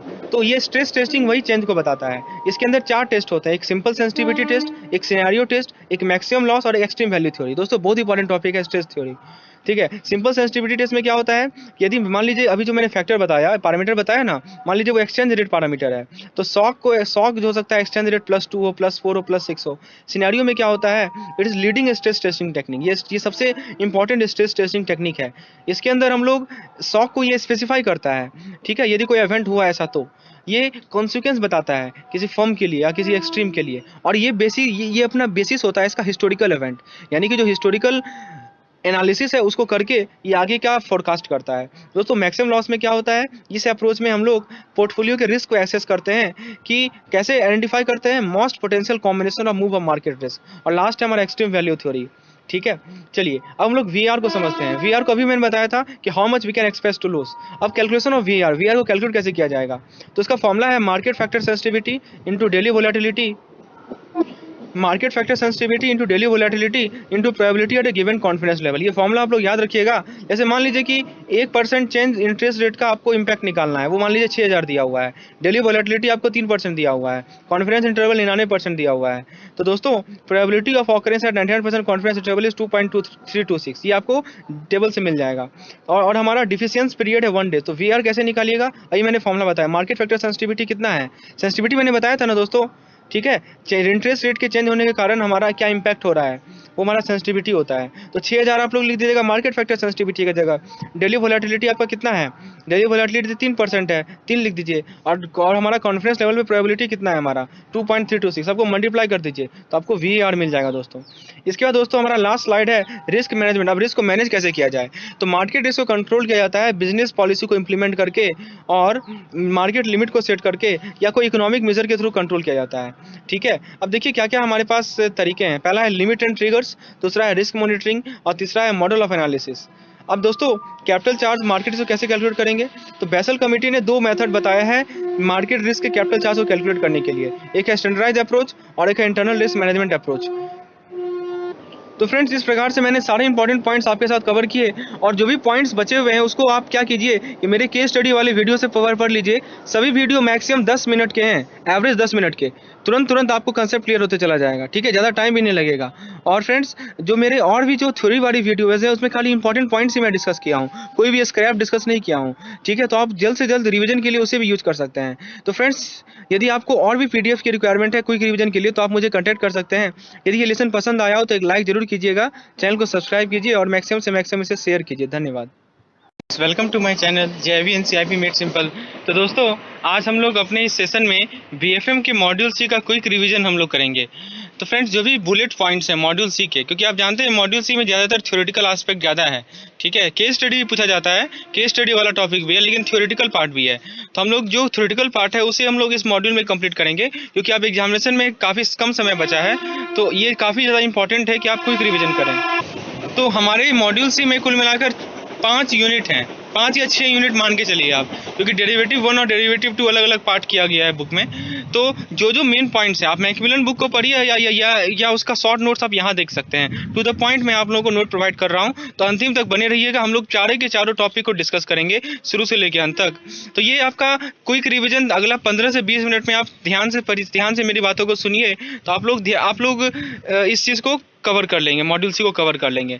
आइए दोस्तों, सबसे पहले शुरुआत करते हैं अपने फर्स्ट यूनिट से मॉड्यूल सी का, जो कि है ट्रेजरी मैनेजमेंट बेस्ड। देखिए, पहला पॉइंट है, fund management has been the primary activity of treasury, but treasury is also responsible for risk management and play an active role in ALM। Obvious सी बात है, जो फंड मैनेजमेंट है वो treasury का प्राइमरी एक्टिविटी है। Primary activity क्या है दोस्तों? Fund management. लेकिन इसके अलावा रिस्क मैनेजमेंट भी वो करता है, और ALM में एसेट लायबिलिटी मैनेजमेंट में भी इसका काम आता है। तो कुल मिलाकर कहा जाए, फंड मैनेजमेंट, रिस्क मैनेजमेंट और एसेट लायबिलिटी मैनेजमेंट, ये 3 काम है ट्रेजरी का। चलिए डीमेट अकाउंट के बारे में समझते हैं। डीमेट अकाउंट कौन मेंटेन करता है? तो डिपॉजिटरी पार्टिसिपेंट मेंटेन करती है। क्यों मेंटेन करती है? ताकि सिक्योरिटी को इलेक्ट्रॉनिक फॉर्म में रखा जा सके। तीसरा पॉइंट, आज के सिनेरियो में ट्रेजरी फंक्शन जो है वो लिक्विडिटी मैनेजमेंट का है, और उसे सर्विस सेंटर कंसीडर किया जाता है। ध्यान दीजिएगा दोस्तों, ये बहुत ही इंपॉर्टेंट पॉइंट है। ट्रेजरी का मेन फंक्शन माना जाता है कि लिक्विडिटी को मैनेज करना, और उसको सर्विस सेंटर के रूप में माना जाता है। किसी भी संस्था के और पॉइंट ऑफ व्यू से ट्रेजरी को पहले सर्विस सेंटर कंसीडर किया जाता था। ध्यान दीजिएगा, पहले कंसीडर किया जाता था, अभी नहीं, ठीक है। लेकिन अब क्या हुआ, इकोनॉमिक रिफॉर्म आई, ठीक है, हमारी अर्थव्यवस्था में कुछ रिफॉर्म्स आए और मार्केट का डीरेगुलेशन हुआ, तो ट्रेजरी जो है पहले था सर्विस सेंटर, अब वो बन गया प्रॉफिट सेंटर। तो समझ सकते हैं दोस्तों, जो पहले सर्विस सेंटर हुआ करता था और आज के समय में वो कैसा है? प्रॉफिट सेंटर है। देखिए, ट्रेजरी क्या करता है? कोर एक्टिविटीज ऑफ बैंक को कनेक्ट करता है। किससे? फाइनेंशियल मार्केट से। मतलब बैंक का जो कोर एक्टिविटीज है उसको फाइनेंशियल मार्केट से कौन कनेक्ट करता है? तो वो ट्रेजरी कनेक्ट करती है। तो इन्वेस्टमेंट, अब देखिए, सिक्योरिटीज हो, फॉरेन एक्सचेंज बिजनेस हो, उसमें जो इन्वेस्टमेंट होती है दोस्तों, वो हमारे इंटीग्रेटेड ट्रेजरी का पार्ट है। ध्यान दीजिएगा दोस्तों, इंटीग्रेटेड ट्रेजरी का मतलब मैं समझा रहा हूँ। देखिए, फॉरेन एक्सचेंज बिजनेस को भी ला दिया गया है। जो सिक्योरिटीज और सिक्योरिटी में इन्वेस्टमेंट था तो पहले से ही था, लेकिन जो फॉरेन एक्सचेंज बिजनेस है उसे भी इंक्लूड कर दिया गया, और इसका नाम दे दिया गया इंटीग्रेटेड ट्रेजरी। देखिए, इंटीग्रेटेड ट्रेजरी का मतलब क्या होता है? एक तरह से इंटीग्रेशन हो गया। इंटीग्रेशन समझते हैं ना, मतलब मिक्सिंग हो गया। पहले मनी किसका मिक्सिंग है? तो मनी मार्केट का, सिक्योरिटी मार्केट का और फॉरेन एक्सचेंज ऑपरेशन का। मनी मार्केट, सिक्योरिटी मार्केट और फॉरेन एक्सचेंज ऑपरेशन, ये तीनों इंटीग्रेट होके जो नया सिस्टम बना उसे हम लोग कहते हैं इंटीग्रेटेड ट्रेजरी। बैंक को अलाउ किया गया है large limit in proportion of their net worth for overseas borrowing and investment. अब देखिए, bank can also source fund in global market and swap the fund into domestic currency और vice versa. The treasury transaction with customer is called merchant business. हाँ, customer के साथ जो treasury का transaction होता है उसे कैसा बिजनेस कहा जाता है? मर्चेंट बिजनेस कहा जाता है। ट्रेजरी के अंदर क्या क्या आता है? फंड मैनेजमेंट आता है, इन्वेस्टमेंट आती है, ट्रेडिंग आती है, मल्टी करेंसी इन्वायरमेंट में। देखिए, ग्लोबलाइजेशन जो हुआ था उसमें क्या हुआ था बताइए? हमारा जो डोमेस्टिक मार्केट था, हमारा जो ग्लोबल मार्केट था, उसमें क्या हुआ? इंटीग्रेशन हुआ। ये तो पता ही होगा आपको, 1991, ठीक है। तो RBI ने क्या किया है कि एक्सचेंज कंट्रोल को प्रोग्रेसिवली उसे रिलैक्स प्रोवाइड किया है, और हमारा जो RBI का एक्सचेंज कंट्रोल डिपार्टमेंट है उसका नाम बदल कर रख दिया गया था फॉरेन एक्सचेंज डिपार्टमेंट। कब से? जनवरी 2004 के बाद से। 2, treasury deals with narrow spread, the profit are generated due to high volume of business. Obviously बात है दोस्तों, प्रॉफिट कहाँ से आ रहा है ट्रेजरी में? क्योंकि जो इसका वॉल्यूम है बिजनेस का काफ़ी ज़्यादा बड़ा है, ठीक है दोस्तों। उसके बाद देखिए, जो फॉरेन करेंसी पोजीशन है जो कि डे के एंड में होता है उसे ओपन पोजीशन कहते हैं। दोस्तों यही क्वेश्चन पूछा गया था पिछले साल एग्जामिनेशन में, ओपन पोजीशन। देखिए जितने भी पॉइंट्स हैं बहुत महत्वपूर्ण पॉइंट है, काफ़ी ज़्यादा इसमें एफर्ट लगा है इन पॉइंट को कलेक्ट करने में बीएफएम के आपके मैकमिलन बुक से। तो एक एक पॉइंट को आप लोग ध्यान से समझिए, सभी से क्वेश्चन अराइज हो सकते हैं। तो ओपन पोजीशन क्या होता है वो समझिए आप। Foreign currency position at the end of day के एंड में जो फॉरेन करेंसी का पोजीशन होता है उसे ही कहते हैं हम लोग ओपन पोजीशन। ओपन पोजीशन का दूसरा नाम है प्रोप्राइटरी पोजीशन या trading position. Treasury sell foreign exchange services, various risk management products and structured loan to corporates. Obvious सी बात है, ट्रेजरी क्या करती है, फॉरेन एक्सचेंज सर्विसेज को, रिस्क मैनेजमेंट प्रोडक्ट्स को और स्ट्रक्चर्ड लोन को किसे बांटती है, कॉर्पोरेट्स को बांटती है। दोस्तों ये फॉरवर्ड रेट एग्रीमेंट याद रखिएगा, एफआरए का is entered to fix interest rate in future. ठीक है, अब देखिए इंटीग्रेटेड ट्रेजरी के बारे में अभी हम लोग डिस्कस किया था। मनी मार्केट हुआ, सिक्योरिटी मार्केट हुआ और हमारा फॉरेन एक्सचेंज हुआ, तीनों को मिक्स करके जो नया मार्केट बना उसे हम लोग कहते हैं इंटीग्रेटेड ट्रेजरी। तो इसके अंदर इसका ड्राइविंग फोर्स क्या क्या था। ड्राइविंग फोर्स पहला ये था कि कैश फ्लो मैनेजमेंट हो, आर्बिट्रेज हो, आर्बिट्रेज मैं बताऊंगा क्या होता है, इन्वेस्टमेंट अपॉर्चुनिटी और रिस्क मैनेजमेंट। देखिए ग्लोबलाइजेशन का बारे में अभी बताया था, डोमेस्टिक मार्केट और ग्लोबल मार्केट के बीच में इंटीग्रेशन को हम लोग कहते हैं ग्लोबलाइजेशन। तो ग्लोबलाइजेशन का इमीडिएट इम्पैक्ट क्या हुआ वो मैं बताता हूँ। तो पहला इम्पैक्ट ये हुआ इंटरेस्ट रेट, दूसरा इम्पैक्ट ये हुआ न्यू इंस्टीट्यूशनल स्ट्रक्चर, यानी हमारे इंस्टीट्यूशन का नया ढांचा बना, और उसके बाद तीसरा इम्पैक्ट ये हुआ कि डेरिवेटिव को अलाउ किया गया। ठीक है, ट्रेजरी प्रोडक्ट है बिकम, देखिए ट्रेजरी प्रोडक्ट जो है वो अट्रैक्टिव दो रीजन से हुआ। पहला क्या था कि ट्रेजरी ऑपरेशन जो है क्रेडिट रिस्क के फ्री है, ये बहुत इंपॉर्टेंट पॉइंट है दोस्तों। यहाँ पे क्रेडिट रिस्क यानी डिफॉल्ट नहीं हो सकता है और इसमें बहुत ही कम कैपिटल एलोकेशन की रिक्वायरमेंट है। और यहाँ दूसरी पॉइंट क्या है कि इसका ऑपरेशनल कॉस्ट भी कम है कंपेयर टू ब्रांचिंग बैंकिंग, ये मर्चेंट बैंकिंग का बात कर रहा हूँ मैं। ठीक है, अभी मैं बताया था आर्बिट्रेज के बारे में, आइए समझते हैं ये क्या होता है। Arbitrage is the benefit accruing to traders who play in different markets simultaneously, यानी कोई यदि ट्रेडर अलग अलग मार्केट में खेल रहा है तो उसको जो बेनिफिट मिलता है उसे हम लोग आर्बिट्रेज कहते हैं।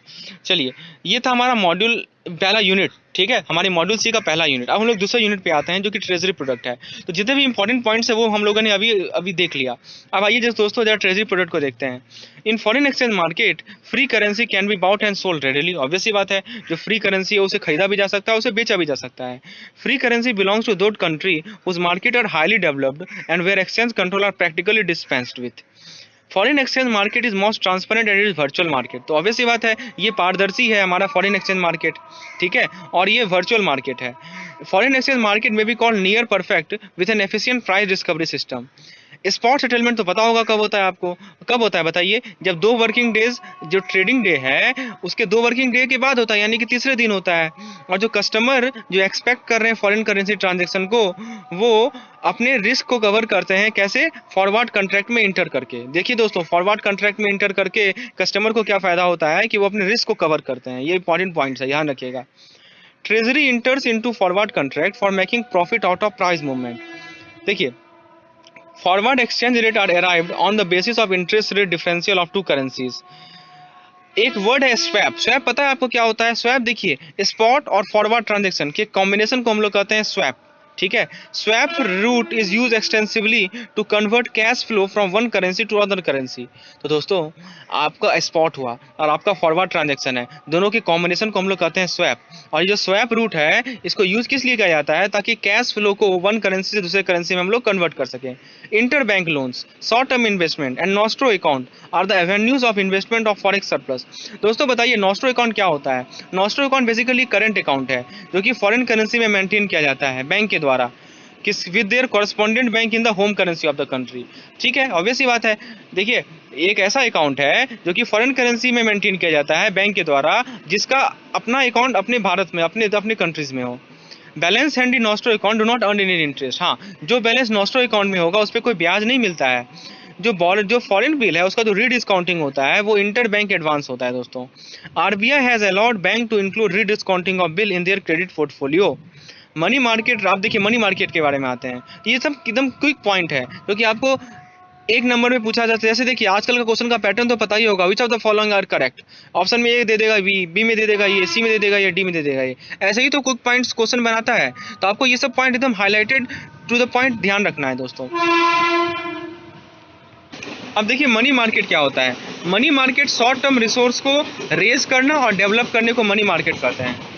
इंटरबैंक मार्केट इज सब divided into call money, notice money and term money. Call money का मतलब हुआ ओवरनाइट प्लेसमेंट, नोटिस मनी का मतलब हुआ बियॉन्ड ओवरनाइट यानी 1 से लेकर 14 दिन तक, और टर्म मनी का मतलब हुआ beyond 14 days but not exceeding 1 year, यानी 14 दिन से 1 साल तक को कहते हैं हम लोग टर्म मनी। आरबीआई जो है सीआरआर बैलेंस पे इंटरेस्ट पे करती है in excess of 3% at reverse repo rate. Interbank market carries lower risk next to sovereign risk. The interest on treasury bill is by way of discount. ये तो पता ही होगा ट्रेजरी बिल पे कैसे interest मिलता है, डिस्काउंट के through मिलता है, ठीक है। हाँ, और अब देखिए टी बिल आ गया। अब देखिए पॉइंट चैप्टर हमारा चेंज हो रहा है, टॉपिक चेंज हो रहा है। टी बिल के बारे में पता होगा आपको कि ट्रेजरी बिल पे जो ब्याज मिलती है वो डिस्काउंट में मिलती है। जो बिल का प्राइसिंग होता है वो फेस वैल्यू से कम होता है और इसे ही हम लोग इम्पैक्ट यील्डिंग कहते हैं। देखिए 91 दिन का इशू होता है ट्रेजरी बिल, 500 करोड़ का ऑक्शन कंडक्ट किया जाता है वीकली बेसिस पे ऑन एवरी वेडनेसडे। देखिए 364 दिन का वाला यदि ट्रेजरी बिल इशू होगा जैसे 1000 करोड़ का, तो उसका ऑक्शन जो है फोर्टनाइट बेसिस पे क्लियर किया जाता है। तो अभी मैंने 2 चीज़ बताया, जो हमारा 91 डेज का होता है वो एवरी वेडनेसडे को होगा, और जो 364 दिन वाला होता है वो ऑन फोर्टनाइट बेसिस होता है, अल्टरनेटिव वेडनेसडे। अंतर समझिए दोनों में। जो टी बिल का पेमेंट है वो कौन रिसीव करता है, वो क्लियरिंग कॉर्पोरेशन ऑफ इंडिया के थ्रू रिसीव होता है, CCIL। अब देखिए कॉमर्शियल पेपर पे आते हैं। कॉमर्शियल पेपर जो है एक तरह का short term debt market paper है, और ये वही कंपनी इशू करती है जिसका मिनिमम P2 क्रेडिट रेटिंग है। तो दोस्तों ये PDF काफ़ी इंपॉर्टेंट है, इसमें शॉर्ट नोट्स एकदम आपको लास्ट टाइम रिवीजन के लिए अवेलेबल है। तो जिन लोगों को PDF की रिक्वायरमेंट है नीचे लिंक पे जाइए, क्लिक कीजिए या मुझे पर्सनली व्हाट्सएप कीजिए, तो मैं आपको ये PDF प्रोवाइड करूँगा। दोस्तों इसके अलावा और कुछ पॉइंट्स देखते हैं। Government also issue state development bond through RBI, सरकार भी इशू करती है स्टेट डेवलपमेंट बॉन्ड RBI के थ्रू। और अब देखिए CDP कॉर्पोरेट डेट पेपर पे आते हैं। सबसे पहले हमने क्या देखा, ट्रेजरी बिल देखा, उसके बाद हमने क्या देखा, कॉमर्शियल पेपर देखा। अब CDP commercial corporate debt paper, इसके अंदर क्या होता है दोस्तों, medium and long term bonds आता है या डिवेंचर्स आता है जो कि कोई कॉर्पोरेट या फाइनेंशियल इंस्टीट्यूशन इशू करती है। देखिए दोस्तों डिवेंचर और बॉन्ड को समझते हैं। डिवेंचर और बॉन्ड एक तरह का डेब्ट इंस्ट्रूमेंट है जो कि कॉर्पोरेट बॉडीज इशू करती है, जिसके पास सिक्योरिटी के साथ भी हो सकता है या विदाउट सिक्योरिटी भी हो सकता है। भारत में डिवेंचर जो है प्राइवेट सेक्टर की कॉर्पोरेट इशू करती है और बॉन्ड जो है पब्लिक सेक्टर की इंस्टीट्यूशन इशू करती है। अंदर समझिए, डिवेंचर कौन इशू कर रहा है, प्राइवेट कंपनी वाला प्राइवेट सेक्टर का कॉर्पोरेट, और बॉन्ड कौन इशू कर रहा है, पब्लिक सेक्टर का इंस्टीट्यूशन। डिवेंचर किस रूल से गवर्न होती है, कंपनी लॉ से, याद रखिएगा। और इसको ट्रांसफर कैसे किया जाता है, रजिस्ट्रेशन पे ही ट्रांसफर होता है। लेकिन बॉन्ड एक तरह का नेगोशिएबल इंस्ट्रूमेंट है, ठीक है, और इसको गवर्न कौन करता है, लॉ ऑफ कॉन्ट्रैक्ट गवर्न करता है। अंतर समझ लीजिए, ये बेसिक डिफरेंस है हमारा डिवेंचर में और बॉन्ड में। अब देखिए, ये bond holder are given an option to convert डेब्ट into equity on a fixed date और during fix period, these bond are called convertible bond. तो दोस्तों कन्वर्टेबल बॉन्ड क्या होती है ये पता होना चाहिए। यदि बॉन्ड होल्डर को एक ऑप्शन दिया जाए कि वो डेब्ट को इक्विटी में बदल सके किसी भी फिक्स डेट पे या किसी फिक्स पीरियड पे, तो उसे हम लोग कहते हैं convertible bond. Bank are permitted to invest in equity subject to ceiling presently 5% of total asset. हाँ, इक्विटी में बैंक कितना इन्वेस्ट कर सकती है, कितना सीलिंग है, अपने टोटल एसेट का 5%। Foreign institutional investor are not allowed to invest in डेब्ट market subject to overall ceiling currently USD 1.75 billion. तो दोस्तों ये था हमारा ट्रेजरी प्रोडक्ट यानी यूनिट नंबर 2 हम लोगों ने कवर कर लिया, शॉर्ट नोट्स आपको प्रोवाइड किए। अब हम लोग डेरिवेटिव प्रोडक्ट पे आते हैं जो कि हमारा यूनिट 3 है हमारे BFM मॉड्यूल C का। देखिए दोस्तों इसमें हमें क्या समझना है, इसमें हमें डेरिवेटिव प्रोडक्ट के बारे में जाननी है। तो डेरिवेटिव का मतलब ये होता है कि फ्यूचर प्राइस, ठीक है, derivative always refers to future price and the value of derivative depends on spot market. किस पे डिपेंड करती है इसकी वैल्यू, स्पॉट मार्केट पे। जो डेरिवेटिव प्रोडक्ट है वो डायरेक्टली नेगोशिएटेड हो सकता है या वो बैंक से ऑब्टेन हो सकता है, और जो इन्वेस्टमेंट इंस्टीट्यूशन होते हैं उसे कहते हैं over the counter product, OTC product, ठीक है। जो फॉरवर्ड कॉन्ट्रैक्ट अभी मैंने बताया था, फॉरवर्ड कॉन्ट्रैक्ट बेसिकली कोई भी कंज्यूमर क्रेडिट रिस्क से बचने के लिए एक कॉन्ट्रैक्ट करती है ताकि रिस्क से बच सके। तो होता क्या है वो समझिए, it is a contract to deliver foreign currency on a future date at fix exchange rate. तो किसी फ्यूचर डेट पे फिक्स एक्सचेंज रेट पे कॉन्ट्रैक्ट किया जाता है कि अब डिलीवर होगा। ये एक तरह का OTC प्रोडक्ट है, ओवर द काउंटर प्रोडक्ट है, जहाँ पे काउंटर पार्टी हमेशा बैंक होगा, सामने वाला पार्टी कौन होगा, बैंक होगा। जो फॉरवर्ड रेट है वो इंटरेस्ट रेट डिफरेंशियल को रिप्रेजेंट करता है दो करेंसीज का, ठीक है। तो फॉरवर्ड रेट या तो प्रीमियम पे होगा या तो डिस्काउंट पे होगा स्पॉट रेट से, ठीक है। उसके बाद देखिए डेरिवेटिव प्रोडक्ट पे कुछ और पॉइंट देखते हैं हम लोग। ऑप्शंस, अब आते हैं ऑप्शंस पे। ऑप्शन भी एक तरह का कॉन्ट्रैक्ट ही है जहाँ पे बायर किसी भी जो ऑप्शन का खरीदार होता है यानी बायर होता है उसके पास एक राइट होती है लेकिन ऑब्लिगेशन नहीं होती है, उसके पास राइट है कि वो कॉन्ट्रैक्ट को एक्सरसाइज कर सकता है। ऑप्शन या तो पुट ऑप्शन होगा या तो कॉल ऑप्शन होगा। कॉल ऑप्शन में क्या होता है, होल्डर को एक राइट मिल जाती है कि वो अंडरलाइंग प्रोडक्ट को खरीदे, चाहे वो अंडरलाइन प्रोडक्ट में करेंसी हो सकता है, बॉन्ड हो सकता है या कमोडिटीज हो सकती है। किस रेट पे, तो प्री फिक्स रेट पे, रेट पहले से फिक्स है, ठीक है, और किसी फ्यूचर डेट पे। ध्यान से समझिए, कॉल ऑप्शन में क्या बताया मैंने, कॉल ऑप्शन में जो होल्डर है उसके पास एक राइट है कि वो किसी प्रोडक्ट को फिक्स रेट पे, फिक्स डेट पे खरीदेगा, खरीदने का काम होता है यहाँ पे। और देखिए पुट ऑप्शन में क्या होता है, पुट ऑप्शन में सिमिलर राइट देता है किसी होल्डर को कि वो बेचेगा, ठीक है, दिन फिक्स है, रेट फिक्स है और उसे बेचना है, तो उसे क्या कहलाएंगे, पुट ऑप्शन कहलाएंगे। अंतर समझ में आ गया होगा, कॉल में खरीदना, पुट में बेचना, ठीक है। हाँ, अब देखिए जो प्रीफिक्स रेट था उसे स्ट्राइक प्राइस कहा जाता है, ये मैंने बताया, प्रीफिक्स रेट होता है उसे क्या कहते हैं हम लोग, स्ट्राइक प्राइस कहते हैं, और जो टाइम होता है उसे एक्सपायरी डेट कहते हैं। अंतर समझिए दोस्तों, जो रेट है, जो फिक्स रेट है उसे स्ट्राइक प्राइस कहा जाएगा, और जो स्पेसिफिक टाइम है उसे हम लोग एक्सपायरी डेट कहते हैं। भारत में हम लोग यूरोपियन टाइप ऑफ ऑप्शन को यूज करते हैं, जिसमें ऑप्शन को एक्सरसाइज किया जाता है ओनली ऑन एक्सपायरी डेट। अंतर समझिए कि हम लोग कौन सा मेथड यूज करते हैं, कौन सा टाइप ऑफ ऑप्शन यूज करते हैं, तो यूरोपियन टाइप ऑफ ऑप्शन, जिसमें ऑप्शन को एक्सरसाइज करते हैं एक्सपायरी डेट। अब देखिए दोस्तों, एक टर्म है एटीएम। एटीएम क्या है हमारा, एट द मनी। ये ऑप्शन एक ऑप्शन का एक टाइप होता है। ये ऑप्शन होता कब है, जब स्ट्राइक प्राइस जो है स्पॉट प्राइस से कम है, ठीक है। स्ट्राइक प्राइस यदि स्पॉट प्राइस से, स्पॉट प्राइस तो पता ही होगा आपको, 2 दिन बाद का, ट्रेडिंग के 2 दिन बाद का प्राइस को स्पॉट प्राइस कहते हैं। तो और स्ट्राइक प्राइस मैंने बताया था, जो डीलिंग में प्राइस होता है उसे स्ट्राइक प्राइस कहते हैं। तो स्ट्राइक प्राइस यदि स्पॉट प्राइस से कम है तो उसे कहते हैं एट द मनी, ठीक है। ऑप्शन इन द मनी कब होगा, आईटीएम कब होगा, वो मैं बताता हूँ। तो देखिए आईटीएम के लिए 2 केस है। पहला हो सकता है कि ऑप्शन कॉल नेचर का हो या ऑप्शन पुट नेचर का हो। यदि कॉल ऑप्शन है तो उस केस में स्ट्राइक प्राइस जो है फॉरवर्ड रेट से कम होगा, और यदि पुट ऑप्शन है तो स्ट्राइक प्राइस जो है फॉरवर्ड रेट से ज़्यादा होगा। उसी तरह ओटीएम में आ जाइए, आउट ऑफ मनी, इसमें भी 2 केस है, यदि कॉल ऑप्शन है या पुट ऑप्शन है। कॉल ऑप्शन में क्या होगा, स्ट्राइक प्राइस फॉरवर्ड रेट से ज़्यादा है, और पुट ऑप्शन में क्या होगा, स्ट्राइक प्राइस फॉरवर्ड रेट से कम है, ठीक है। आईटीएम कब होता है दोस्तों, जब हमारा मार्केट प्राइस से स्ट्राइक प्राइस बेटर है, और ओटीएम कब होगा, आउट ऑफ मनी कब होगा, जब स्ट्राइक प्राइस जो है मार्केट प्राइस से खराब है। किसी भी आईटीएम का इंट्रिंसिक वैल्यू जो होता है वो स्ट्राइक प्राइस और करंट फॉरवर्ड रेट का डिफरेंस के बीच का होता है, या वो जीरो भी हो सकता है, जो भी कम हो इसमें से, ठीक है। Option price less than intrinsic value is the time value of the option.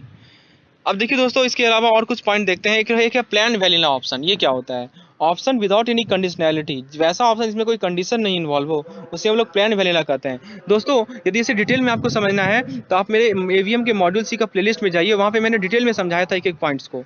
देखिए अभी हम लोग शॉर्ट टाइम में रिवाइज कर रहे हैं, इसलिए मैं जल्दी जल्दी पॉइंट्स को कवर कर रहा हूँ, अदरवाइज ये वीडियो काफ़ी ज़्यादा लंबा हो जाएगा।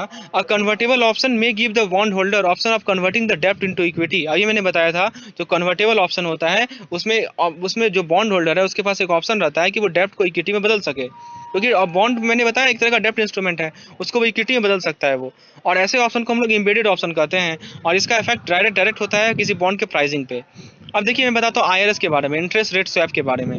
ये क्या होता है दोस्तों, अभी मैंने स्वैप बताया था दोस्तों, याद होगा आपको, ठीक है, स्वैप बताया था, मिक्सिंग होता है। तो इस इंटरेस्ट रेट स्वैप जो है इंटरेस्ट फ्लो का एक्सचेंज है किसी अंडरलाइंग एसेट पे या लायबिलिटीज़ पे, जिसका value notional amount of swap है। इंटरेस्ट रेट स्वैप एक तरह का ओटीसी इंस्ट्रूमेंट है जो कि बैंक इशू करती है।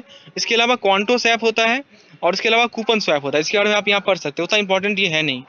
अब हम लोग इसके बाद लास्ट यूनिट पे आते हैं हमारे मॉड्यूल सी का, वो है हमारा treasury and asset liability management. देखिए current interest rate are higher than the contracted rate on mortgage advance, the mismatch in the interest rate lead to negative spread और reduction in interest income, net interest income. देखिए दोस्तों net interest income मैं समझाता हूँ। देखिए जो हमारा mortgage advance होता है, मतलब मॉर्गेज वाला जो लोन होता है, उसमें क्या होता है कि जो करंट अभी का जो ब्याज दर है वो कॉन्ट्रैक्टेड रेट से ज़्यादा होता है। इसी कारण बताइए क्या होगा, इसी कारण इंटरेस्ट रेट में एक मिसमैच आ जाती है, जिसके कारण नेगेटिव स्प्रेड होता है, और इसे हम लोग कहते हैं रिडक्शन इन एनआईआई। एनआईआई क्या है, हमारा नेट इंटरेस्ट इनकम है।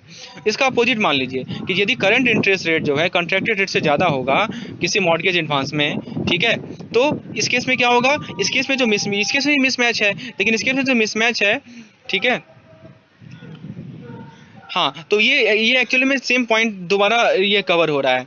अब देखिए जो हमारा सोर्स ऑफ फंड है और जो हमारा यूज ऑफ फंड है उसके बीच का जो डिफरेंस होता है उसे हम लोग लिक्विडिटी गैप कहते हैं, ठीक है, जो कि पॉजिटिव भी हो सकता है और नेगेटिव भी हो सकता है। और ये लिक्विडिटी गैप आता किस कारण से है, तो एसेट और लायबिलिटी, किसी बैंक का एसेट और लायबिलिटी के मिसमैच के कारण ये लिक्विडिटी गैप आता है, ठीक है। मार्केट रिस्क के अंदर लिक्विडिटी रिस्क आता है और इंटरेस्ट रेट रिस्क आता है, ठीक है दोस्तों। अभी देखिए एक टॉपिक भी हमारा ट्रेजरी में रिस्क, तो उसको मैं यहीं कवर कर रहा हूँ। मार्केट रिस्क में लिक्विडिटी रिस्क आएगा और इंटरेस्ट रेट रिस्क आएगा। लिक्विडिटी रिस्क कैसे रिफ्लेक्ट होगा, कैसे दिखेगा आपको? मैच्योरिटी मिसमैच से दिखेगा। मैच्योरिटी मिसमैच क्या होता है? कैश इनफ्लो और कैश आउटफ्लो के बीच का गैप को हम लोग मैच्योरिटी मिसमैच कहते हैं, ठीक है। उसके अलावा देखिए इंटरेस्ट, ये तो था लिक्विडिटी रिस्क के बारे में। अब इंटरेस्ट रेट रिस्क कैसे दिखेगा आपको? ये तब होता है कि जब इंटरेस्ट अर्निंग एडुकेट नहीं हो, ठीक है। जो हमारा इंटरेस्ट अर्निंग है, ब्याज जो हमें अर्न कर रहे हैं और जो ब्याज हमें देना है, उसमें यदि मिसमैच हो, मतलब हम उतना हम अर्न ही नहीं कर पा रहे जितना हमें देना पड़ रहा है, समझ रहे दोस्तों? उस केस में कैसा रिस्क आएगा? उस केस में आएगा हमारा इंटरेस्ट रेट रिस्क, ठीक है। यानी कि हाँ, अब देखिए जो अभी हमने दो रिस्क के बारे में बात किया, एक था लिक्विडिटी रिस्क और एक है इंटरेस्ट रेट रिस्क, ठीक है। तो इसके कारण इसका जो सेंसिटिव गैप है वो किस कारण से राइज होता है? Mismatch of bank asset and bank liability, ठीक है। अब नेट इंटरेस्ट इनकम, जिसे शॉर्ट में NII कहते हैं, ये किसके बीच का डिफरेंस है? ये बैंक का इंटरेस्ट अर्निंग और बैंक का इंटरेस्ट पेमेंट किसी भी अकाउंटिंग पीरियड के बीच का डिफरेंस को हम लोग NII कहते हैं, ठीक है। तो इंटरेस्ट रेट रिस्क को हम लोग डिफाइन कर सकते हैं, risk of erosion of NII on account of interest rate movement in the market. इसके अलावा दोस्तों ALM के पे आ जाइए, ठीक है। ALM क्या है हमारा? ALM uses broad time bands and hence even after using appropriate hedges the market risk may not be completely mitigated, the residual risk called basis risk। देखिए दोस्तों बेसिस रिस्क को समझिए, ठीक है। हेज करने के बावजूद मार्केट रिस्क को मिटिगेट नहीं किया जा सकता, इसीलिए रेसिडुअल जो बचा हुआ रिस्क रह गया उसे हम लोग क्या कहते हैं? बेसिस रिस्क कहते हैं, ठीक है। Treasury is mostly concern with market risk. Treasury जो है किस रिस्क से ज़्यादा कंसर्न है? मार्केट से ज़्यादा कंसर्न है। डेरिवेटिव्स वही मैंने डेरिवेटिव प्रोडक्ट देखा था, मैंने बताया था स्वैप हुआ, IRS हुआ, ये सब डेरिवेटिव का प्रोडक्ट है। तो जिसमें स्वैप है, ऑप्शंस है, ये मोस्ट एक्सटेंसिवली यूज किया जाता है जो हमारा बैंक बैलेंस शीट है उसको मिसमैच को मैनेज करने के लिए। देखिए डेरिवेटिव का यूज कैसे करता है बैंक, वो समझिए। जो भी मिसमैच आ रहा है ना दोस्तों किसी बैंक के बैलेंस शीट में, उसको कैसे मैनेज किया जाएगा? उसको मैनेज करने के लिए डेरिवेटिव का यूज किया जाता है। और डेरिवेटिव में मैक्सिमम कौन सा? तो स्वैप को या ऑप्शंस को, ठीक है। Treasury is also responsible for transfer pricing. बहुत इंपॉर्टेंट पॉइंट है दोस्तों, ट्रांसफर प्राइसिंग, इससे क्वेश्चन पूछा जाएगा, समझिए बात को। ट्रांसफर प्राइसिंग क्या होता है? Market risk is remove from the bank. अभी मैंने बताया है कि ट्रेजरी को मैक्सिमम कौन सा रिस्क अफेक्ट करता है? तो मार्केट रिस्क अफेक्ट करता है, ठीक है। अब उसको कैसे हम लोग ओवरकम करें? तो उसके लिए देखिए मार्केट रिस्क को रिमूव करने के लिए बैंक एसेट और bank liability and cost of fund and return on asset is arrived at on rational basis. इस प्रोसेस को हम लोग सिक्योरिटाइजेशन कहते हैं। इसमें क्या होता है दोस्तों, इसको समझने के लिए मेरे रिटेल बैंकिंग के टॉपिक पे चले जाइए। मैंने सिक्योरिटाइजेशन पे एक पूरा 10 मिनट का वीडियो बनाया है। ये ऑब्वियसली एक कॉम्प्लेक्स टॉपिक है, तो उसको आप उसमें मैंने पॉइंट वाइज समझाया है, डायग्राम से समझाया है, उसको एक बार देखिए तो चीज़ें आपको क्रिस्टल क्लियर हो जाएंगी। और इस पर क्वेश्चन पूछा जाएगा दोस्तों सिक्योरिटाइजेशन पे। मैं शॉर्ट में बताता हूँ। सिक्योरिटाइजेशन में क्या होता है कि जो बैंक का क्रेडिट रिसीवेबल होते हैं उसको हम लोग यूनिट या बॉन्ड में कन्वर्ट कर देते हैं, जिसे हम लोग PTC कहते हैं, पास थ्रू सर्टिफिकेट कहते हैं। और उस पास थ्रू सर्टिफिकेट को हम लोग मार्केट में ट्रेड करते हैं, ठीक है। एग्जाम्पल के रूप में देखिए, जैसे किसी बैंक का मॉर्गेज लोन है, उसको सिक्योरिटाइज कर दिए और उसको PTC के फॉर्म में इशू कर दिए। और किसके थ्रू इशू किए? तो स्पेशल पर्पज व्हीकल के थ्रू इशू किए, शॉर्ट में हम लोग SPV कहते हैं, ठीक है। चलिए इसके बारे में डिटेल में देखना है तो आप वहाँ जो मैं बताया हूँ रिटेल बैंकिंग के सिक्योरिटाइजेशन टॉपिक को आप एक बार देख लीजिए। अब देखिए ट्रांसफर प्राइसिंग का मतलब क्या होता है? It refers to fixing the cost of resource and return on asset of the bank in rational manner. Run on the bank is a situation. अब देखिए रन ऑन बैंक का क्या मतलब होता है? एक ऐसा सिचुएशन होता है जब depositors of bank loses confidence in the bank, यानी कि जो बैंक में जो जमा करता है उनका विश्वास बैंक से उठ जाए और अपना बैलेंस अब निकालने लगे, जैसा कि अभी कुछ रिसेंटली बैंक में हुआ था ऐसा, ठीक है दोस्तों। हाँ, उसके अलावा risk appetite is the capacity and willingness to absorb losses on account of market risk. तो उसको क्या कहते हैं? रिस्क एपेटाइट कहते हैं। SPV अभी मैंने बताया है, SPV यानी कि स्पेशल पर्पज व्हीकल, ठीक है। उसको फॉर्म किया जाता है ताकि वो सिक्योरिटी पेपर को हैंडल करे। इसके अलावा दोस्तों CDS बहुत इंपॉर्टेंट पॉइंट है, क्रेडिट डिफॉल्ट स्प्रेड। ये एक एनुअल फी होता है क्रेडिट प्रोटेक्शन बायर का, जो कि must pay the protection seller over the length of contract. जब तक कॉन्ट्रैक्ट है तब तक उसे पेमेंट करनी होती है, ठीक है, as a percentage of the notional amount.